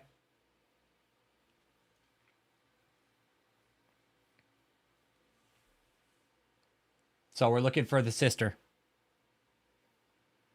Because this whole family's in the cult. All the sisters are in it. They're all in it together. Fuck, man, where is it? God damn it. Urgh. What was that, day 4? I wonder if it was actually his birthday. We're just seeing a brief sneak into the fruit that Apostle is bearing in the kingdom. Souls being saved, lives transformed. And we're just so grateful. Pastor Paul, what's happening there inside the campus? Yes, it's here it is. really, Found it. happening right. Here it is. I found it. Got it. These, how testimonies multiply. Got marvels. it, bro. So well, we're talking grooming tonight, Noah, and there was a specific woman on here. Their whole family's in the fucking cult. Kathleen with all her daughters. And I think this is David showcasing his women for his clients. I want to hear some more testimonies. Already in here. Okay, this is... I'm not going to interject, but listen to the vocabulary and we're talking grooming tonight here. This because Michelle has said you can't come in here unless you're 18. No, she's not missing. She's right here. We know where she's at. Right here. Okay. It's one of the Klein sisters. Kathleen's her mother. She's got 2 sisters in the cult too. All right. Listen to what this young lady says about her time surrounding this cult. It's very, very important, you guys. Pay attention. Like, the vocabulary in this is very, very critical. Shit matters. Like, this is what's going to matter at the end of the day. The vocabulary. It really is. Here we go. This is the vocabulary of a groomed female. Here we go. Here we actually have another student here at the campus. This is Carly. Hi, Carly. Hey, Mariah. Well, listen, this is an absolutely amazing night. We get to celebrate our spiritual father. It is absolutely amazing. First, to start off, happy birthday, Apostle. Thank you so much for even just letting us be a part of your birthday celebration here at the campus. It is absolutely amazing. Yes, and listen, it is going to be an amazing night, but I know that, Apostle would, and those watching want to hear, how has being a part of the movement and really Apostle's life affected your own experiences, dreams? What has happened to you as a result of being a part, Carly? Everything, really. Ministry. I was only 8 years old. Wow. So I've got to experience majority of my life has been in the ministry, and for that I am incredibly grateful, because I know there's thousands, millions of people around the world that would be dying to be in the place that I'm in right now. So I am incredibly grateful from the bottom of my heart that Apostle Taylor opened the doors, that right after high school I was able to come full time and be a part of the campus, to be a part of the ministry, to be trained the same way that Jesus trained his disciples is exactly how Apostle does it here. That is amazing. And you were 8, you said, when you first got connected. 8. So how old were you when Jesus appeared to you for the first time? 8. 8 years old. Yeah. Tell about that experience. Yeah, so Apostle had just come to Taylor, Michigan, and I don't know, I just remember I was scared of something, and Kayla, my sister, was not at home that night, and we used to share a room, so she stayed at her friend's house, and I was just like, I'm scared. I don't know, I don't want to sleep by myself, being a little baby, but so I went and told my mom. She's like, no, you just need to pray. And I was like, that's not what the answer I wanted you to give me. But anyway, so I just went back into my room, and I know Apostle had already been talking about seeing Jesus face to face. He's been sharing his experiences. And so, I had that in my mind. I didn't fully understand it. I was 8 years old. So, but I did just start praying. And I had a dream that night. And Jesus was walking through this field of flowers, and he had his arms stretched out as he was just walking towards me to embrace me. And we'll never forget that experience. Oh my God. This is absolutely amazing. Do you hear that? I mean, Jesus came to you at 8 years old. I'm sure you've seen him probably many times after that since, but this is, even what we were sharing last night, the impact of when Jesus begins to visit you, even as a child. And here you are today, one of the students here under Apostle. And I mean, is there any other experience you want to share since being here? Another amazing visitation was one night with the King. I can't remember if this was 2021. And it was during one of the virtual services, and Apostle had been telling us that Jesus was going to come in our homes and meet with us. And I had been at the church, so I was working the media, and but he said he would be at our homes. So I had fallen after the service. The worship was just playing, and I had fallen asleep. And I had a dream, and in the dream, Jesus was opening the door of my house as if he was already on the inside, and he had opened the door for me to walk in. So it was just like confirmation after confirmation after confirmation about Jesus' relationship with Apostle and vice versa. I mean, they are so connected, so one, and my life has been forever changed because of Apostle's impact, bringing Jesus to me in a way I had never experienced beforehand. Grew up in the church, but, we were just learning, Bible stories and stuff like that. But, when Apostle came and really started teaching that Jesus was a person, I could get to know him. It just made, wanting to go to church interesting. Yeah, and absolutely. Nobody at my school was going to church. Nobody talked about Jesus. But I'm like, he is so real. He's your friend. He wants to be there with you and have that relationship with you. And without Apostle, I would not have known that I could have that, intimate relationship with Jesus. Praise God. And your whole family has been transformed. And for you that don't know, her mom is Kathleen, right? who we heard her testimony. You couldn't tell by the face. Right. And all of your sisters have just been, the whole family's been impacted. Your mom, your 2 sisters, by Apostle's life. And that's why we're here celebrating. And like you said, you were the only one really in your school talking about Jesus that had a visitation from the Lord. And that's how important it is for everyone to bring their family. Change, the fact that Jesus has appeared to all of us, because of Apostle, and just changed and transformed. You could just see the change, not only in myself, but in my sisters and my mom, my grandma, my cousin, like just everybody, even people that aren't, in my family that aren't necessarily, in the ministry or, extended family and stuff like that. But as a result of us being here and being connected to Apostle, they're being touched, whether they know it or not. I know it's a result of, our connection to Apostle because of his connection to Jesus. Amen. It's incredible. Absolutely. And I mean, that's why we're celebrating Apostle on his birthday, because he has changed our lives by the power of God. And now, like you said, you became a student here at 18 years old. You said, I'm going to do this. And what is it like being under Apostle's mentorship here in the campus, too? I mean, his involvement every day in your life and taking you through the process God has for you. Tell the people about that. It's amazing. You really don't have enough words to describe it, honestly, because it's not just, yes, it's learning true ministry. It's learning how to be a disciple, learning how to evangelize, go in and win the souls for Jesus. But it's also, it's really teaching us the importance of our hearts and cleaning out the inside and getting all the weaknesses out. And it's like nobody else in my life has really gone in there and been like, okay, this is not right, but here's the remedy. Here's the solution. Here's how you can overcome these areas of weaknesses in your lives. And that's Apostle for me. He has literally, just everything inside and out, natural, spiritual, and it's incredible. And we heard Apostle teach on that, the importance of discipleship, and he's actually doing the work where basically almost every preacher is just failing in that area of personal discipleship, but Apostle is doing it when no other preacher is doing, and it's also bringing us marvels. What do you think of the marvel displays out there, and what has God been dealing with you about marvels? It is so incredible. Just looking at everything, every time I come back out of the hotel or look out from my room, I'm like, this is amazing. Like, all the trust, the banners, it's bigger than life. And it's just so amazing. Just to be able to hear Apostle's vision, as he meets with the staff or just tells us things like about what he's planning to do and just his heart for the people and for us really to walk in what God has called us to walk in and to the greater. But yeah, I actually had a dream a little bit earlier this year. And me and my family, we were on this boat, and then we were kind of off in the middle of the sea, and there was ancient artifacts that were sunk to the bottom. And we just dove off the boat underwater, and I was just able to walk on the ground, like sea bottom. Wow. And I didn't get wet at all. Like, my hair just stayed, everything. My clothes stayed dry. And then when I popped back out, it was like nothing touched me. And the boss was like, that's walking in marvels. Walking in marvels. That is a marvel right there. That is going to be amazing as you begin to walk in. Like you said, there is so much around here that to look at and to observe. And I know some people, it's their first night tuning in. I think Pastor Shara is at the entranceway of the massive marvel banners. Pastor Shara, are you there? Yes, I am here. Hallelujah. Praise God. Oh my gosh, it's so exciting to hear how Apostle Taylor has impacted all of the lives of the students here. It is just so incredible to hear. Now, what we just heard from that young lady is all grooming. That's what happens when you groom a child from 8 years old, everybody. I know, it looks like fucking prom night here. Right? It's like fucking prom night at David E. Taylor's sex cult.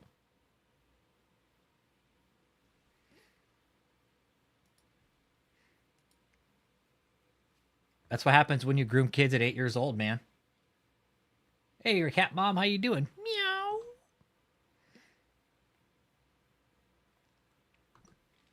Can you please stop raising your hands if you're raising your hands, please? I'm having to exit it out again and again as I talk. It causes a distraction, so please stop raising your hands. So yeah, that was all. This is all about David. But you know what? Again, we found out there's prostitution being ran here. We also think this is David showcasing his women out to his clients.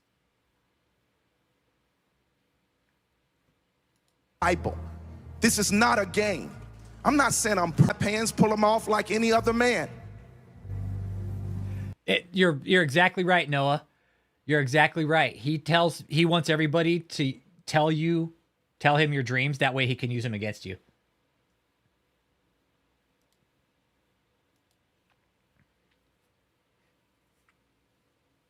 Everybody beware of David E. Taylor. He's grooming kids, okay? Yep, he's a pedophile. He's a fucking pedophile. When you groom kids at 8 years old, you're a fucking pedophile, David. You're a sick fuck, you fucking land mammal. You're sick. You're sick. You need to be shut down. Your whole fucking little fucking cult down there in Houston. Hey, let me show everybody what it looks like real quick. Anybody that's in Houston, check this out.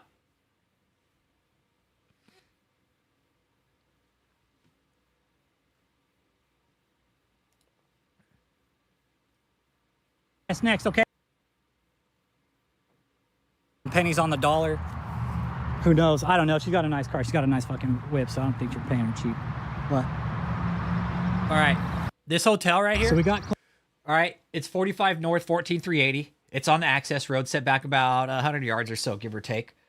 Yeah, 100% confirmed he's grooming kids. And I've had people come on in the channel even say I'm playing out in the open. Yeah, I remember these girls coming in at a young age and David kind of taking him in under his wing. And he does that. He's a sick fuck.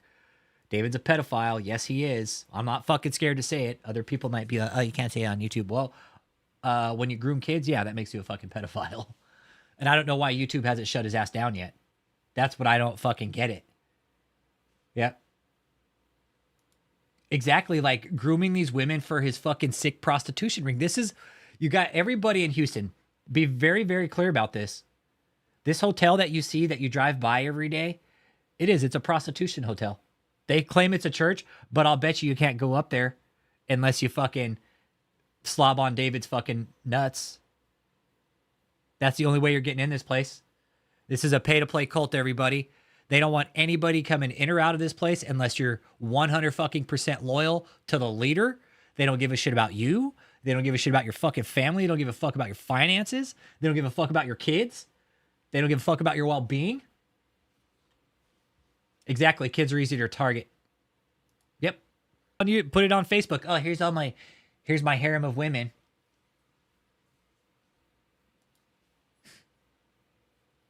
You know, no, in a perfect world, right? Nope, there's a back gate. No, there's a back gate, Cat Mom. The front gate, Cat Mom, is all a front. The front gate's a front. There's a back gate. Mm-hmm. No, there's a back gate, Cat Mom. Never shut him down. Mm-mm. But yeah, nobody can get in or out of this place, man. And after all the things we're putting together, I firmly believe that people are here and they're scared and they don't know how to get out. So if you're in this cult, all right, for real, listen up. If you're in this cult and you're being threatened and you need help out, let us know. We'll get you the fuck out. All right. I can make a few phone calls and fucking I'll have you out in less than 5 minutes, most likely, if you need help out. And that's not a fucking bullshit lie. That is not a bullshit lie. I can make a few fucking calls and let me tell you something. You're scared to get out of there and you need help. You get up with me. You get to a safe place in this cult where you can fucking drop me a text. You let me know. We'll have to confirm it somehow that you are who you are and you need help and we'll get you the fuck out. Yep. People can't just park in and tour here either. You can't just park in and tour here if you want to go see this place, okay? You can't just walk in and be like, hey, let me check out this church. No, because it's guarded like a fucking fortress. Why? Because they're doing illegal shit here. What do you protect behind gates? Why does a so-called church have to lock its members in?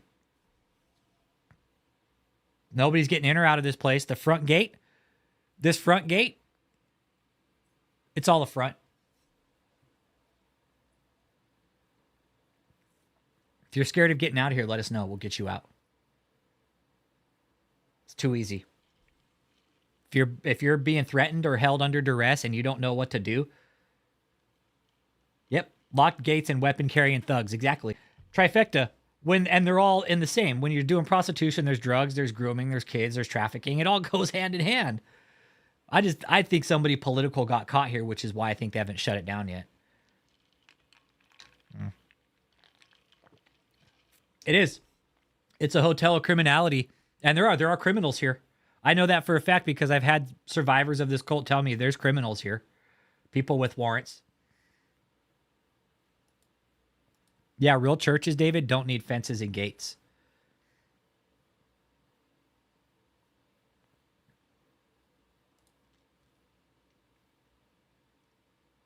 Real churches don't need fences and gates. That's what I think, Parb. Someone of power got caught with their dick in this cookie jar here. That's what I think. Somebody paid big money to have big fucking privacy, and they got caught.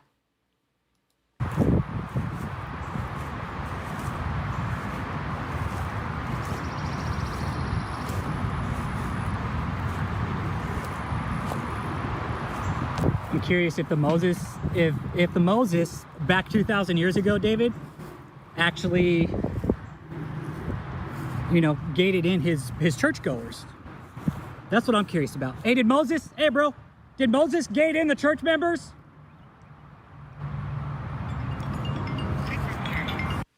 So yeah, solid ass question, right?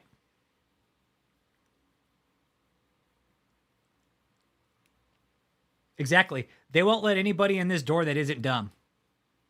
Without a doubt, Kennedy.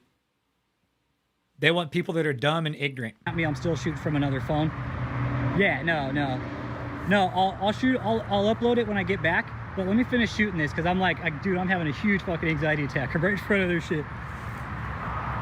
Yeah, tell them I'm good. All right, late. All right, late. All right, late.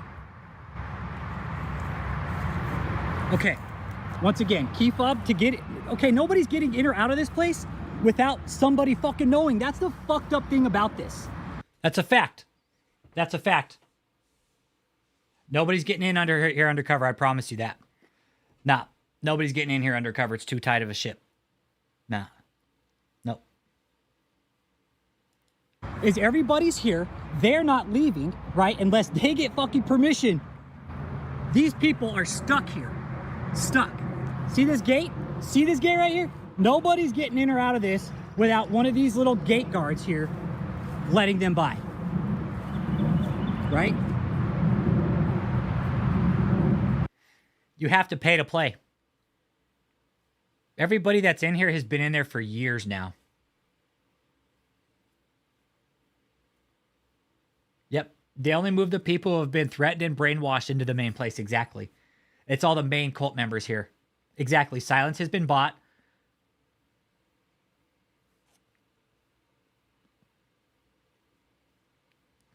Yeah, no, it won't even be like that, Cat Mom. No. If you guys are scared to leave this cult, if you've been threatened with violence, trying to leave this cult, you let us know. You get an email off to me, you get a text off to me. Trust me, it won't go well if they're holding you under threat there, I promise, okay? All I need is one text message from somebody in there that's saying you guys are being threatened or held under threat of violence. That's all we'll need. That's it. Until then, this place is going to continue to run. If there's women being abused and trafficked and prostituted out here, I highly recommend you get if they are forcing you into this type of behavior, that's a problem.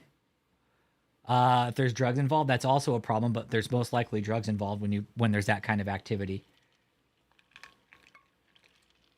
And to put everything behind a locked gate, yeah. Having no friends, no family, hey, we'll be your friends and family. We will. If you guys are scared to get out, trust me, we're here to help you guys. The whole reason was to shut David down. And there's other surviving cult members on this channel too that would more than likely be happy to help you too. Or get a hold of them or whatever. I'm sure they would be happy to help. You don't trust me? That's fine. I get it. I'm some fucking white boy that's just talking shit about David. But no, we've actually peeled apart his cult and we dug down deep, dirty, and fucking nasty into his sick, twisted world. And we found out he's running illegal criminal activity. Like, come on, man. Like, what the fuck? And the IRS is the one standing, hey, just give him money. Fuck, here, take the money. Just take it. We have therapists we have all that in place. Yep, we have all that in place. We have therapists, we have trauma therapists. The women in here, especially the women, all the women in here have said, I'll fucking help if they need it. Whatever they need. They need a fucking number to call somewhere, whatever. Yep. We've offered it. They know it. There's people in Houston who know what's going on. There's people who said, if they need help, let us know. We will help in any way we can. This really is a sex cult, you guys. And it is. It's gone Koresh. He does. He controls their whole life. It's exactly what David does. That's exactly what David does. He controls their whole life. I'd offer a play spot in Australia. Thanks, Pars. Appreciate you, man. Now that I know you're from Australia, Parb, I'll give you the proper... Austria? Well then, g'day, mate. Yeah, I'll give you the proper...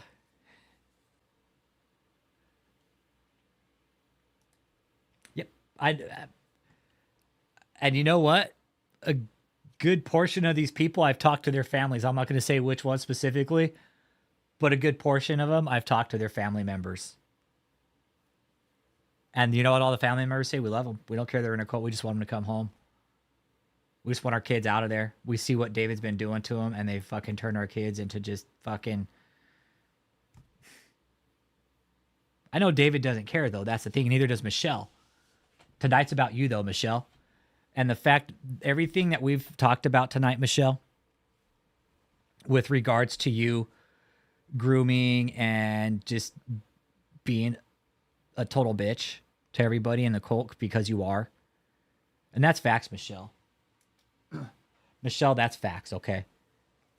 You are. You're a total bitch to everybody around you, because that's the only way you can maintain power, is to bitch your way around, push everybody around, and just fucking probably scream and fucking complain if you don't get your way. Yeah, exactly. And families, and that's exactly what takes place in here. David brainwashes the shit out of these people, man. We got kids in here. I know for a fact there's kids here. I know for a fact that there's kids in this hotel right here. I know it. I'm not dumb. You know what? What if she's playing both sides, man? What if she's playing both sides, though, Winslow? What if she's playing both sides? What if she flipped already? She's just fucking taking David along for the ride now. Like, what if, dude? What if we, like, some shit's actually happening like we see in the movies where she turned fucking state's witness, bro? Like, what if she's gonna fold on him? We just don't know it. Like, what? Dude, remember back in the day we told Michelle, hey, you have the final ace in the deck, honestly. If anything goes down, I think it would be at the hand of Michelle. Well, exactly, right? Parbs. Now think about that. No, Parbs and Winslow. Michelle likes being in control. Think of the control Michelle has with all the shit she knows about David. Think about that for a second. Think of the control you have, Michelle. Michelle, think of the control you have in this. No, let's flip the script here. Let's flip the script here for a little bit. David, think of the control Michelle has. Think of the control Michelle has. Hey, Michelle, you want a new car? Hey, tell David to buy you a new car. You're going to flop on him. Tell him you want a new car. Tell him to go buy you a new $100,000 Jag, Michelle. Dude, flip the script. Michelle, you would have the ultimate fucking, like, dude, Michelle, I'd kiss your fucking feet, honestly. Yeah, I think, but that's the thing. I know. What if they both got on the stand and testified against each other? Started pointing the finger at each other like it was his idea. No, it's hers, his. Like, shut the fuck up. You both are in contempt. Yeah, no, I'm with you. You're right, Parbs. Michelle's complicit, dude. I know she is. I know she's complicit, so she can't sit back and say, it was him. No, fuck you, bitch. You know what you did, Michelle. Nah, she can't let anything get out because she's just as fucking guilty. Exactly. She's just as guilty as David. Michelle, I know you set David up to go fucking screw around with women overseas. I saw the itineraries. I saw it all, Michelle. I know what you did. You're mismanaging the money.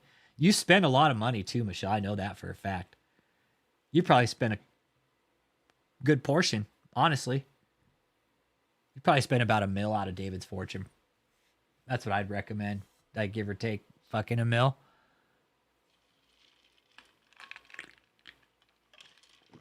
Really? Think of Michelle being like, what if she did? What if Michelle's playing both sides? But I think you guys got a good point. But look at how fucking stressed out she looks, right?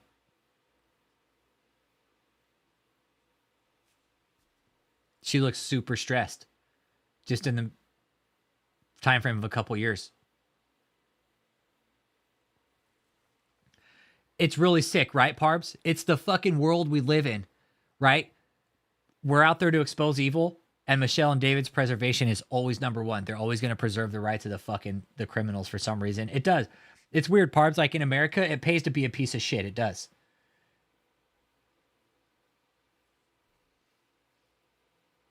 She's the one that has under David's control. So who is more at fault? Just yeah. No, I'm with you. No, let's put it as a real question. They both got dirt on their hands. Michelle's been grooming women, and it's Ghislaine Brannon. It's Ghislaine Brannon and David Epstein. And look what Jeffrey Epstein did and Ghislaine Brannon did. It got so good that the other girls were starting to groom women for him. Yeah. Exactly. Parbs, I'm a veteran. Like, this is what we fought for. To me, this is a form of fucking domestic terrorism. You got fucking religious cults running human trafficking operations. How is that? Make that make sense, man. That is a threat to our country. That's the thing. Okay, now I know this is a prostitution gig. I know it is. What if it was maybe the sheriff, mayor, fucking politician? We don't know who could have got caught here. We don't know who could have got caught here. All it would have taken is for somebody to be seen here by somebody else. Somebody being the Alphabet Boys. It is, right, Miranda? Miranda, facts, girl. No, fucking facts. I think politician, man. I think politician, political figure, mayor, somebody up the fucking ladder got caught dipping their shit in this fucking hotel, and they're like, And the thing is, say they did, they won't bust them. Okay? They won't bust them. They'll fucking pick the phone up and be like, we fucking catch you there again, you're going to have problems. Yeah, I think could be under the walrus's mind. I mean, how could she not see the bullshit for this long, Cat Mom? I mean, she's been in since 2013, so we're 11 years. How can you not see through the bullshit after 10 years, man?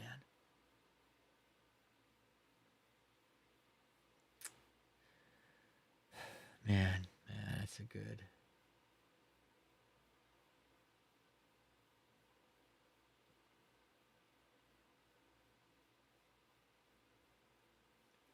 Yeah, this is a big problem in America, man. Human trafficking. If they just put the war on drugs down, we'd be fine. And fucking if they switch, like, I've been talking to people offline, is way more of a problem than drugs. If it was just overage prostitution, they couldn't silence them because it's not a huge deal. But if kids are involved, that politician will go to the ends of the earth to hide it. Exactly. Exactly. And here's the thing, Parbs. When you're in shit like this, people will pay big money for fucking silence, dude. Fucking pay $500,000 to shut somebody the fuck up. And not shut them up, but shut them up, right? Saying. That's how the world works. You guys, with Epstein, we watched the entire world government fucking bury a worldwide pedophilia ring with all the top officials. I mean, look at the Epstein deal. We're not fucking dumb anymore. That shit opened the eyes the fuck up of people, right? And realized how deep it was. And now we have a very similar situation like this happening in a fucking church, man, right in the middle of Houston. And we're out here saying shit about it. Anybody's like, just let him fucking do it. No, we learned with Epstein the dynamics of a human trafficking operation and how it works. This right here, this fucking so-called KOGGC location in Houston, Texas, is a fucking prostitution ring. And they are indeed a forced labor operation. And they are indeed fucking trafficking humans around the country.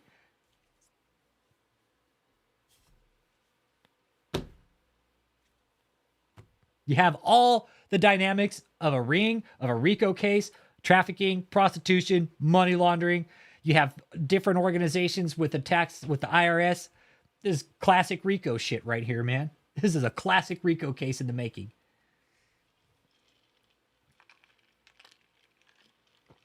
Exactly. Epstein hooked in all the richest and most powerful pedos. There was no way it was going down until it had to. And it fucking finally had to.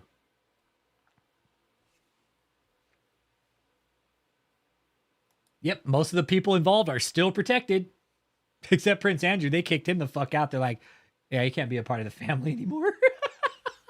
Prince Andrew got kicked the fuck out. They're like, poof, get the fuck out. Hey, leave your uniform here too, bitch. No, Prince Andrew. Oh, man. Yeah, exactly. They had to make an example of a few, right? Exactly. And Prince Andrew was one of them. And it's like, Prince Andrew says, oh, I don't know that girl and I don't know Ghislaine, but they're like standing right next to each other in the pictures. It's like, how can you fucking deny that, you son of a bitch? And again, you apply all the characteristics of a human trafficking operation and grooming right here, David E. Taylor. KOGGC and JMMI Sex Cult Houston. That's exactly what this is, man. It's exactly what this is. It is a full-blown human trafficking operation. Nobody is coming in or out of this place without proper authorization from one of the cult members or David. I'll be out there again soon. I'm planning for, let me tell you guys when. So if there's anybody in Houston, I'm planning another protest, and I do have some signage on the way. And I'm planning for, because I got to go down and do a police report and stuff still too for the last time. September 8th. It's a Sunday. It's a Sunday. So I'll put the cult on notice too. September 8th, you guys can expect me out there, okay? Absolutely, I'll stream my next protest. Absolutely. I sure will. I sure will. I absolutely will. But this time what I'm going to get is I'm going to get some road signs and just stick them in the ground about every 10 or 15 feet. Yep. They're going to have a real problem next time. And I won't be armed either. I'm not going armed. I never go armed to these things. But yeah, no, I'm planning on September 8th. I'm getting some 24 by 18, I think. Yeah. Yeah, 24 by 18, I think, is what was ordered. So, yeah, no. Nah, and they're double-sided, too. They're going to be fucking pissed, man. Oh, they're going to be pissed, and there's nothing they can do, and nah, they're going to be fucking livid. Yep. Yep. I'm not scared of these guys. They're not going to come out and do shit. And I've been looking at some stuff about, like, certain... Again, this is Texas. I get it. Gun laws. I love guns. Huh? Funds? Do I need funds? Cat Mom, I'm good. I'm good. Just share the streams, man. That's all I ask you. That's all I ask.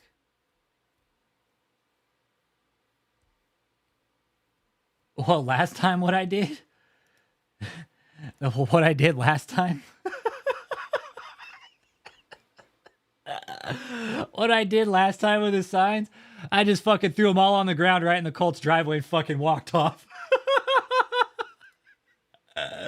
I just threw them all in the driveway and walked off. I mean, it's already taken care of, Cat Mom. It's already done. It's already done. You know what? You guys show your support just by being here. That's enough.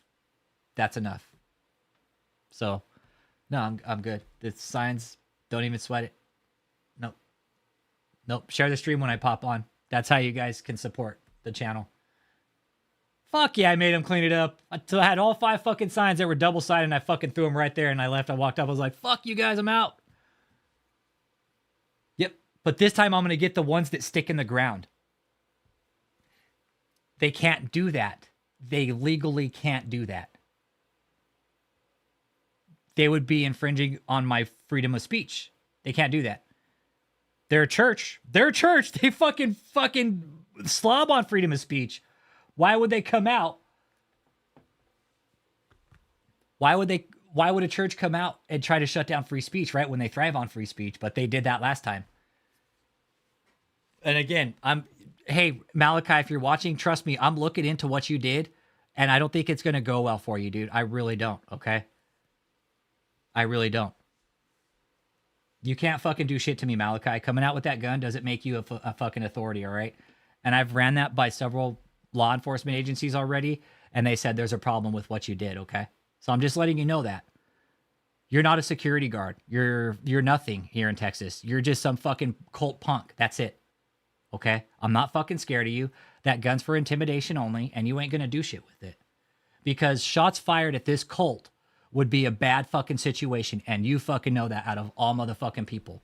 You use it as fear and intimidation only. That is it. That is all. You won't use it. Okay? Promise you. You're not going to use it. If you did, you'll be in prison, I promise you. Texas is open carry. Texas is open carry. But I don't carry. I don't feel a need to carry around these guys. That's the thing. I don't feel the need to carry around these guys because they're fucking scared of me. They're scared of me. They came out and threatened me because I was making fucking stink in front of their fucking prostitution hotel when fucking hundreds of cars were driving by. Fuck these guys.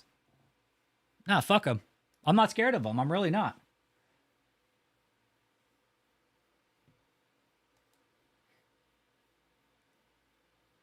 Does that mean David told him? It probably, yeah. David probably told him, hey, go out there with that gun. Yeah, threaten him off with the gun. And his little fucking prick son, guess what?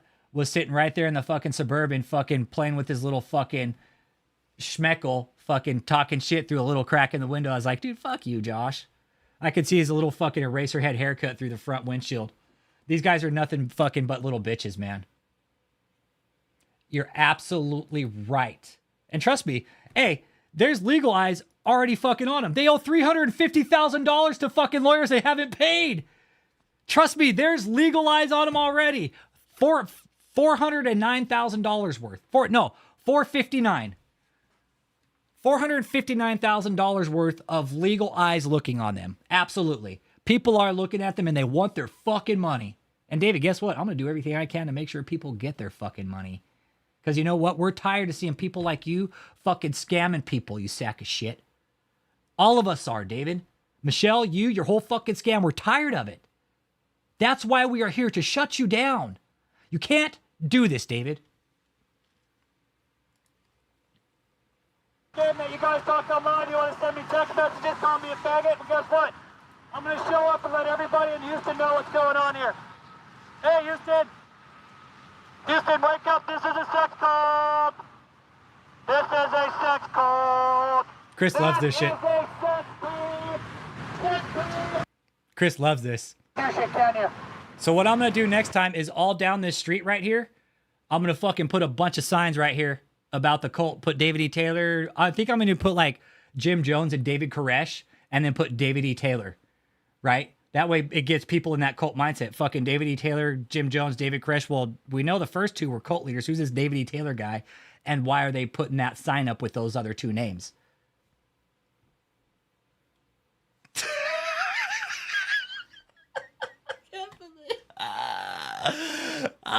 Dude, this just had to fucking fry him, man. Oh, man. Now that I'm going back and looking at it, you guys, fuck, this just had to piss him the fuck off, man. This is too much publicity.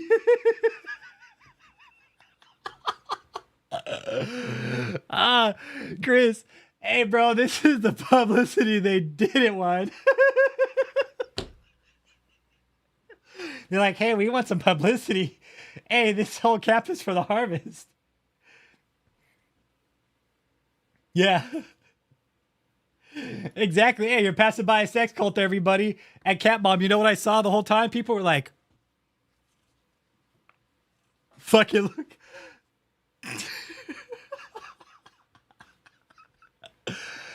Well, what's even funny, it really was. People were interested. People were like, I've been seeing what's going on here, and it's kind of weird. What the fuck is it? It's a cult? Yes, it's a cult, 100%. Absolutely. Michelle Brannon, you're going to get a sign. You're going to get a sign that says, Axe Michelle. Oh, and that's all I told people, Parbs. I was like, hey, just tell people. Let people know about it. Whether your friends, family, whatever, just warn them, hey, that's a fucking cult right there at that hotel. Don't go there. That's all I had to tell them. I wasn't saying, hey, do anything to them. No. Just Don't just warn your family, friends, put it on Facebook, let people know at that location that's a fucking cult living there. Tell people to stay away. We'll audit them when we're here.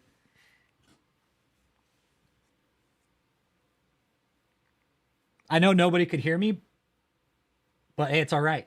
It's all right. But some people did, and when they drove up, I would talk to them and let them know that it is a sex cult. Because Cliff even confirmed. We asked Cliff straight up one night, hey, Cliff, is it a sex cult? Yeah, it's a sex cult. You sleep around in the fucking place. So if anybody doesn't believe me, I'll put you in touch with a guy who fucking was living there for a good portion of his life. Not a joke, man. Not a joke. We have all the dynamics of a operation here. You got multiple players. You have the main person in charge feeding information down to the lower underlings and having them do all the dirty work.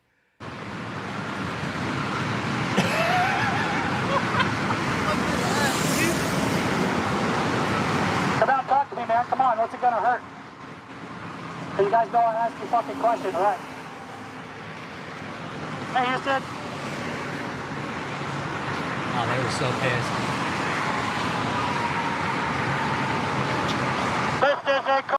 They didn't like that, man. They did not like that. That was bad for them, man. That was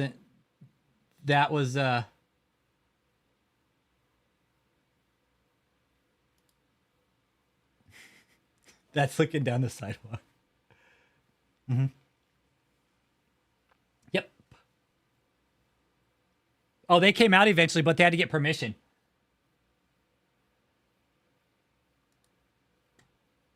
They had to get permission to come out first.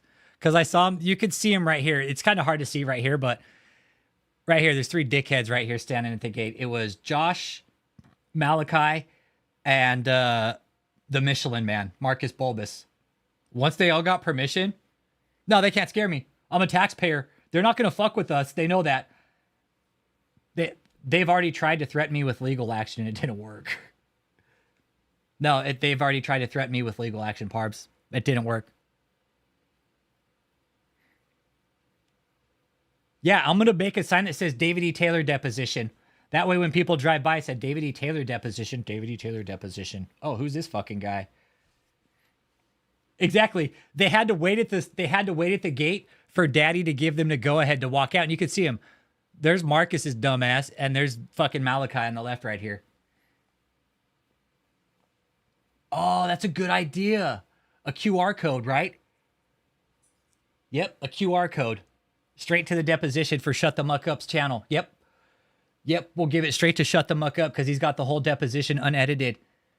Like the whole thing, the whole 4 hours. So we could give a QR code to Shut the Muck Up's channel. Yep. And bam. We'll do what? Shut the Muck Up. We got you, dude. We're going to put a lot of traffic on your channel, okay? We're going to make up a QR code and we'll make it available. That way, if people stop, we can give them the QR code. I don't know if it'll be easy to put on a sign because we're just getting stickers for the signs. I think I'd have to have the QR code specially printed, but I could do it technically still. Let me think that out. Yes, that's a good idea. QR code, way better. Yep. Yep.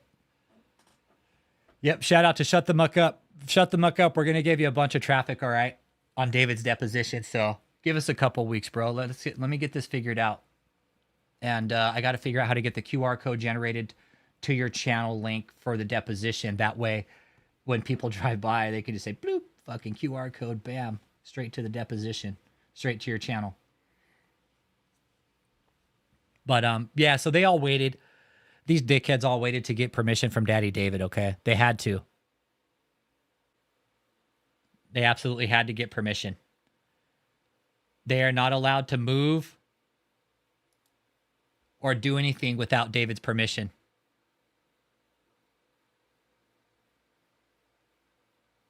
They can't. It's all controlled. Everything here is controlled with this cult. Hey,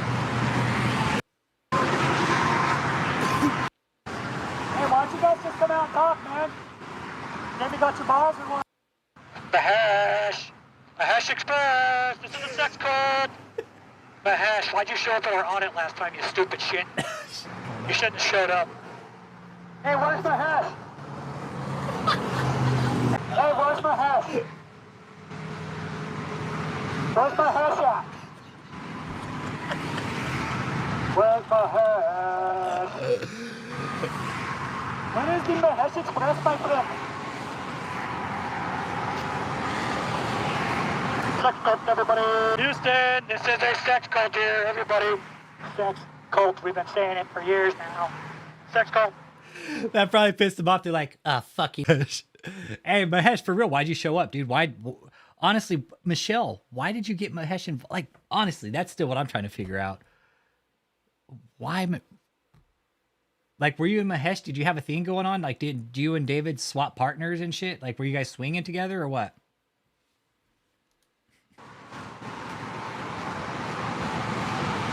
You know what? Walking back to the hotel back behind the Harlem Gates. Oh, yeah, I'm so fucking tired. Oh shit, I can't tell if it was... Oh, so hot.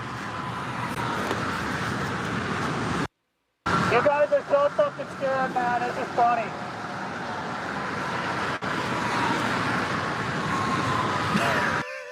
Fucking waving the sign up like, hey, everybody.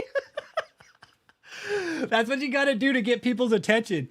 Because sometimes people don't see it. So you got to fucking like wave the sign a little bit, right? Yeah. You could get hookers, lobsters, and crabs. Hookers, lobsters, and crabs, man. At the fucking Sex Cult Hotel in Houston, Texas. Everybody stay away from here, man. You don't want to go here. It's like a fucking Sodom and Gomorrah, man. It's Sodom and Gomorrah at this hotel. You don't want to be caught up here, man. These people are nasty, nasty fucking people.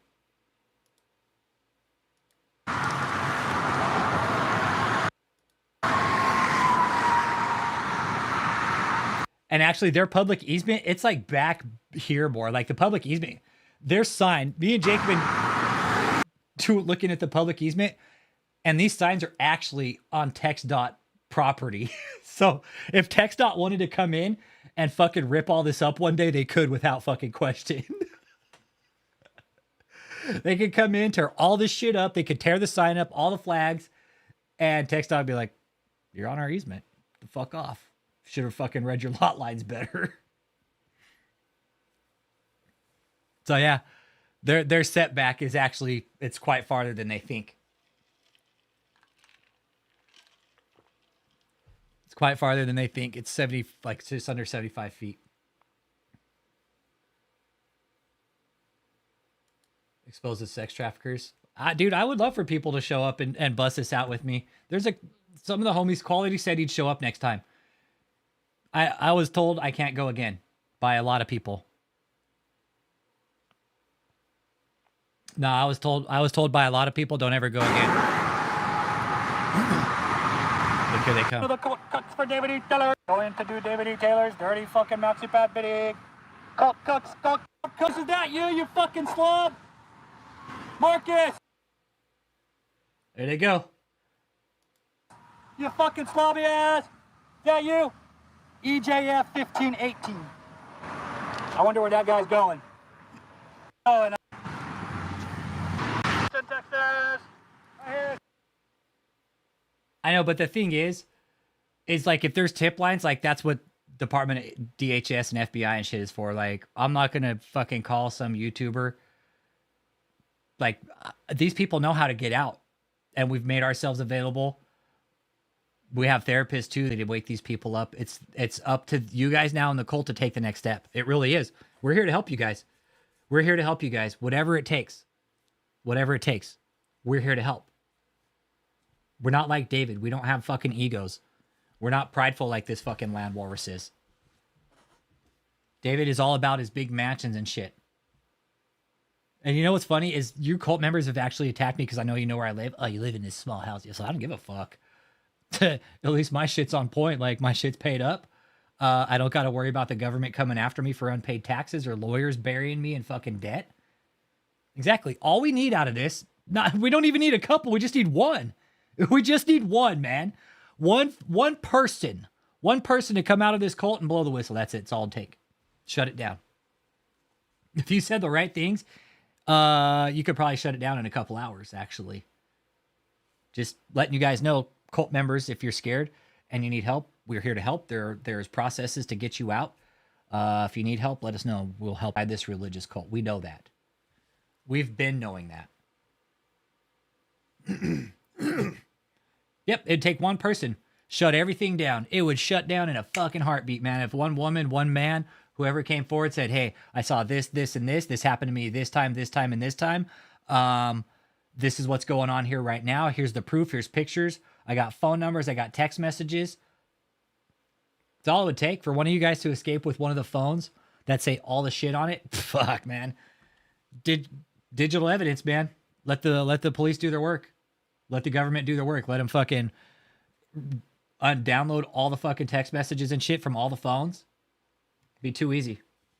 David's created a real nice digital footprint, actually, of all his text messages. Because David, I know it's too easy. It's too easy, David. You're too easy. You're too dumb. You think like deleting text messages and shit, they go away? No, David, they don't. They stay in a fucking database, you dumb fuck. So every message that you've ever sent out to somebody about money, criminal activity, guess what, David? It's gone to a fucking database. And you can't delete text messages and expect them to be gone. Okay? Michelle, you're the same. You're no different, Michelle.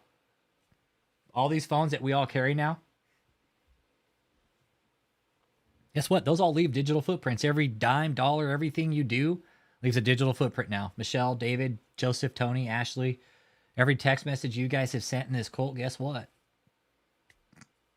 They're not safe. I tell you that.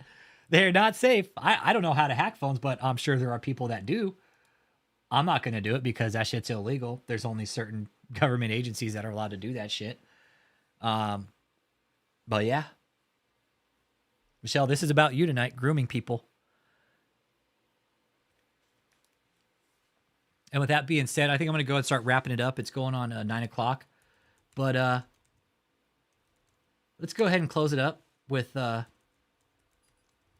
Michelle Brannon's triggered phone call for the night. That way we can all really see who the true Michelle Brannon is and the type of person she is inside this cult. I want to thank everybody for staying with it this long, man. I know it's been tough, and I know people want results, but unfortunately, the people that control the results aren't doing their fucking jobs, apparently. Which is why I'm starting to protest more now, because I'm tired of seeing inaction. I'm tired of seeing these people slip through the fucking cracks. I'm tired of seeing them get away with huge, huge fucking crimes that any one of us would be thrown under the fucking jail for. Without a fucking judge, jury, or fucking executioner. We'd just be thrown straight in fucking prison. But for some reason, these guys, because they fucking sign a 501c3 and say they're a church, it's all cool. So Michelle Brannon, here's to you. Grooming women for David E. Taylor. I really hope it was all worth it, Michelle. I really, really hope it was all worth it in the end. Because Michelle, you're complicit here.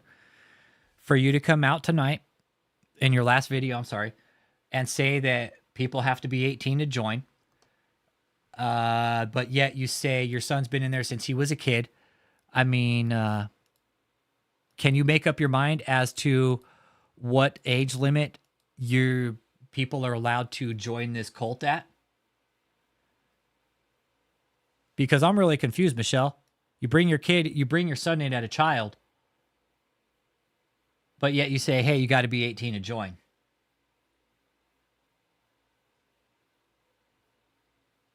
Make that make sense, everybody. Michelle, make that make sense, okay? And I give you the real Michelle Brannon, everybody. Y'all have a good night. Catch you on the next live stream, man. Keep it real. But keep our name out your mouth, because nobody has done anything to Tiffany here. So you do know Tiffany, though. But you do know Tiffany. Do you understand what I'm but saying? You do know Tiffany, though, right? You know Tiffany? Don't you ask questions of me. Let me ask questions of you. Go ahead. You're the one posting dumb stuff on the internet like hell. What was false? You're a freaking idiot. What was false? You are so stupid. What was false? You don't know what you're doing. You don't know what you're doing. What was false? It's all false. What you writing You're writing. What did I write? most What was ridiculous, false about the church? Tell me stupid about the stuff. church. I want to know. I want to know. If I'm wrong, I want to know. Why don't you come? Educate me. Come and talk to me face to face? I would love to talk to you face to face. What's an address? Where can we meet? Where can we meet? I would love for Where? you to come face to face. Where can we meet, Michelle? Michelle, I really want to know. Where can we meet? I do. You don't want to meet me ever. Don't even freaking sit there and play games. First of all, you are a complete moron, a complete idiot to post that stuff. Seriously, absolutely retarded. So you want to meet? You do know you're going to be judged, right? Okay, so you want to meet? Do you know God is going to judge you? Yes or no? Do you know that every freaking word that you spoke against the man of God, you are going to be? Do you know? Judged for that. You do know that? Do you know? Do you know? You're going to be judged. I might not. I might not though. I want to know. God is going to judge you. You are going to be judged by God Himself. You are going to stand before the King of Kings and the Lord of Lords, and He is going to say, "Depart from me, I knew you not." Because you spoke against the proven, chosen man of God. They have stupid things you don't even know. That's what's so dumb. It is absolutely stupid. You're just sitting there and you're passing all these accusations without getting any freaking truth. And okay, well, tell me the truth. On your things, you're cussing like a sailor. No. That's not me. You're thinking of the wrong person. I'm not who you are talking to. I absolutely know who you are because I've seen your posts. I've seen what. What's my name? I've seen your post. My name is Amanda Purcell. I've been looking for Tiffany. I'm not the person who you were talking to online, and that's what I'm trying to get you to understand. Then you're the one that's sending this stuff to. She's sending the stuff to you, posting that stuff online. So tell me what I'm wrong about. So you don't know where Tiffany is, Your name is Ashley Rose Humphreys. No, mine is Amanda Purcell. You can look me up. Listen, Amanda Purcell. Look it up. Or Tiff or Ashley Rose Humphreys, whatever you say. No, we do not know where Tiffany is. We have been standing in prayer, praying for her, safe return. This is what makes me so angry. Where's David? Safe return for everything. Where's Mr. Taylor? Where's Mr. Taylor? Don't call him David, and I don't owe you any explanation. No, I'm not asking for an explanation. But where is he worshiping though? Take it to the police. I don't owe you anything. I owe you nothing. We spoke to Tiffany's dad. We don't owe you anything. When did you speak with him? What's his name? We spoke to Tiffany's dad. We did not. We don't owe you anything. Matt spoke to Tiffany's dad. We owe you no explanation. Matt spoke to Tiffany's dad. So let me tell you something. Whoever you are, Ashley Rose Humphreys, whatever your name is, I don't care. Keep us out of it. Keep our name out your mouth. Well, if you care about her, help us find her, and we will. If you help us find her, we will keep your. We will stop, but you need to help us find her. If she knew how you were speaking to us, she would be horrified. Well, you know what? Let's find her so she can tell me about it. Let's find her so she can tell me how I was wrong. Why don't you find her? How are we supposed to find her? Are you stupid? Well, there's more of you than there are of me, and the power of God and prayer should help you. Really? Look how you're talking. You're accusing, and then you're saying things and accusing, like, do you know, where is she? Where is she? Like, we're supposed to know. It's Amanda, and I'm the one that came by the church. I do know your name is Ashley Rose Humphreys. You say it's Amanda, but I do know you. No, I'm the woman that showed up at the church yesterday afternoon and spoke with Tony Pastinelli or whatever. Regardless. I'm the one that showed up yesterday. That's what you said. That's what you say. Ask Tony. I don't know who you are. Ask Tony. Ask Tony. Ashley get to you? Ask Tony Pastinelli or whatever his name is. See what he says.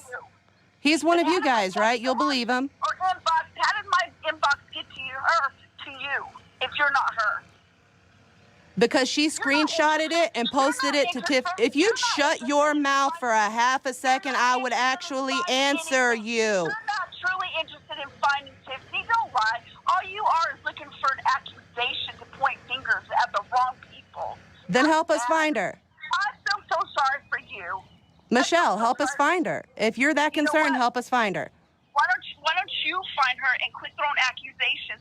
I'm not going to. Pray for Tiffany. I'm not going to stop. I'm going to tell you now, I'm not going to stop. We don't We love her.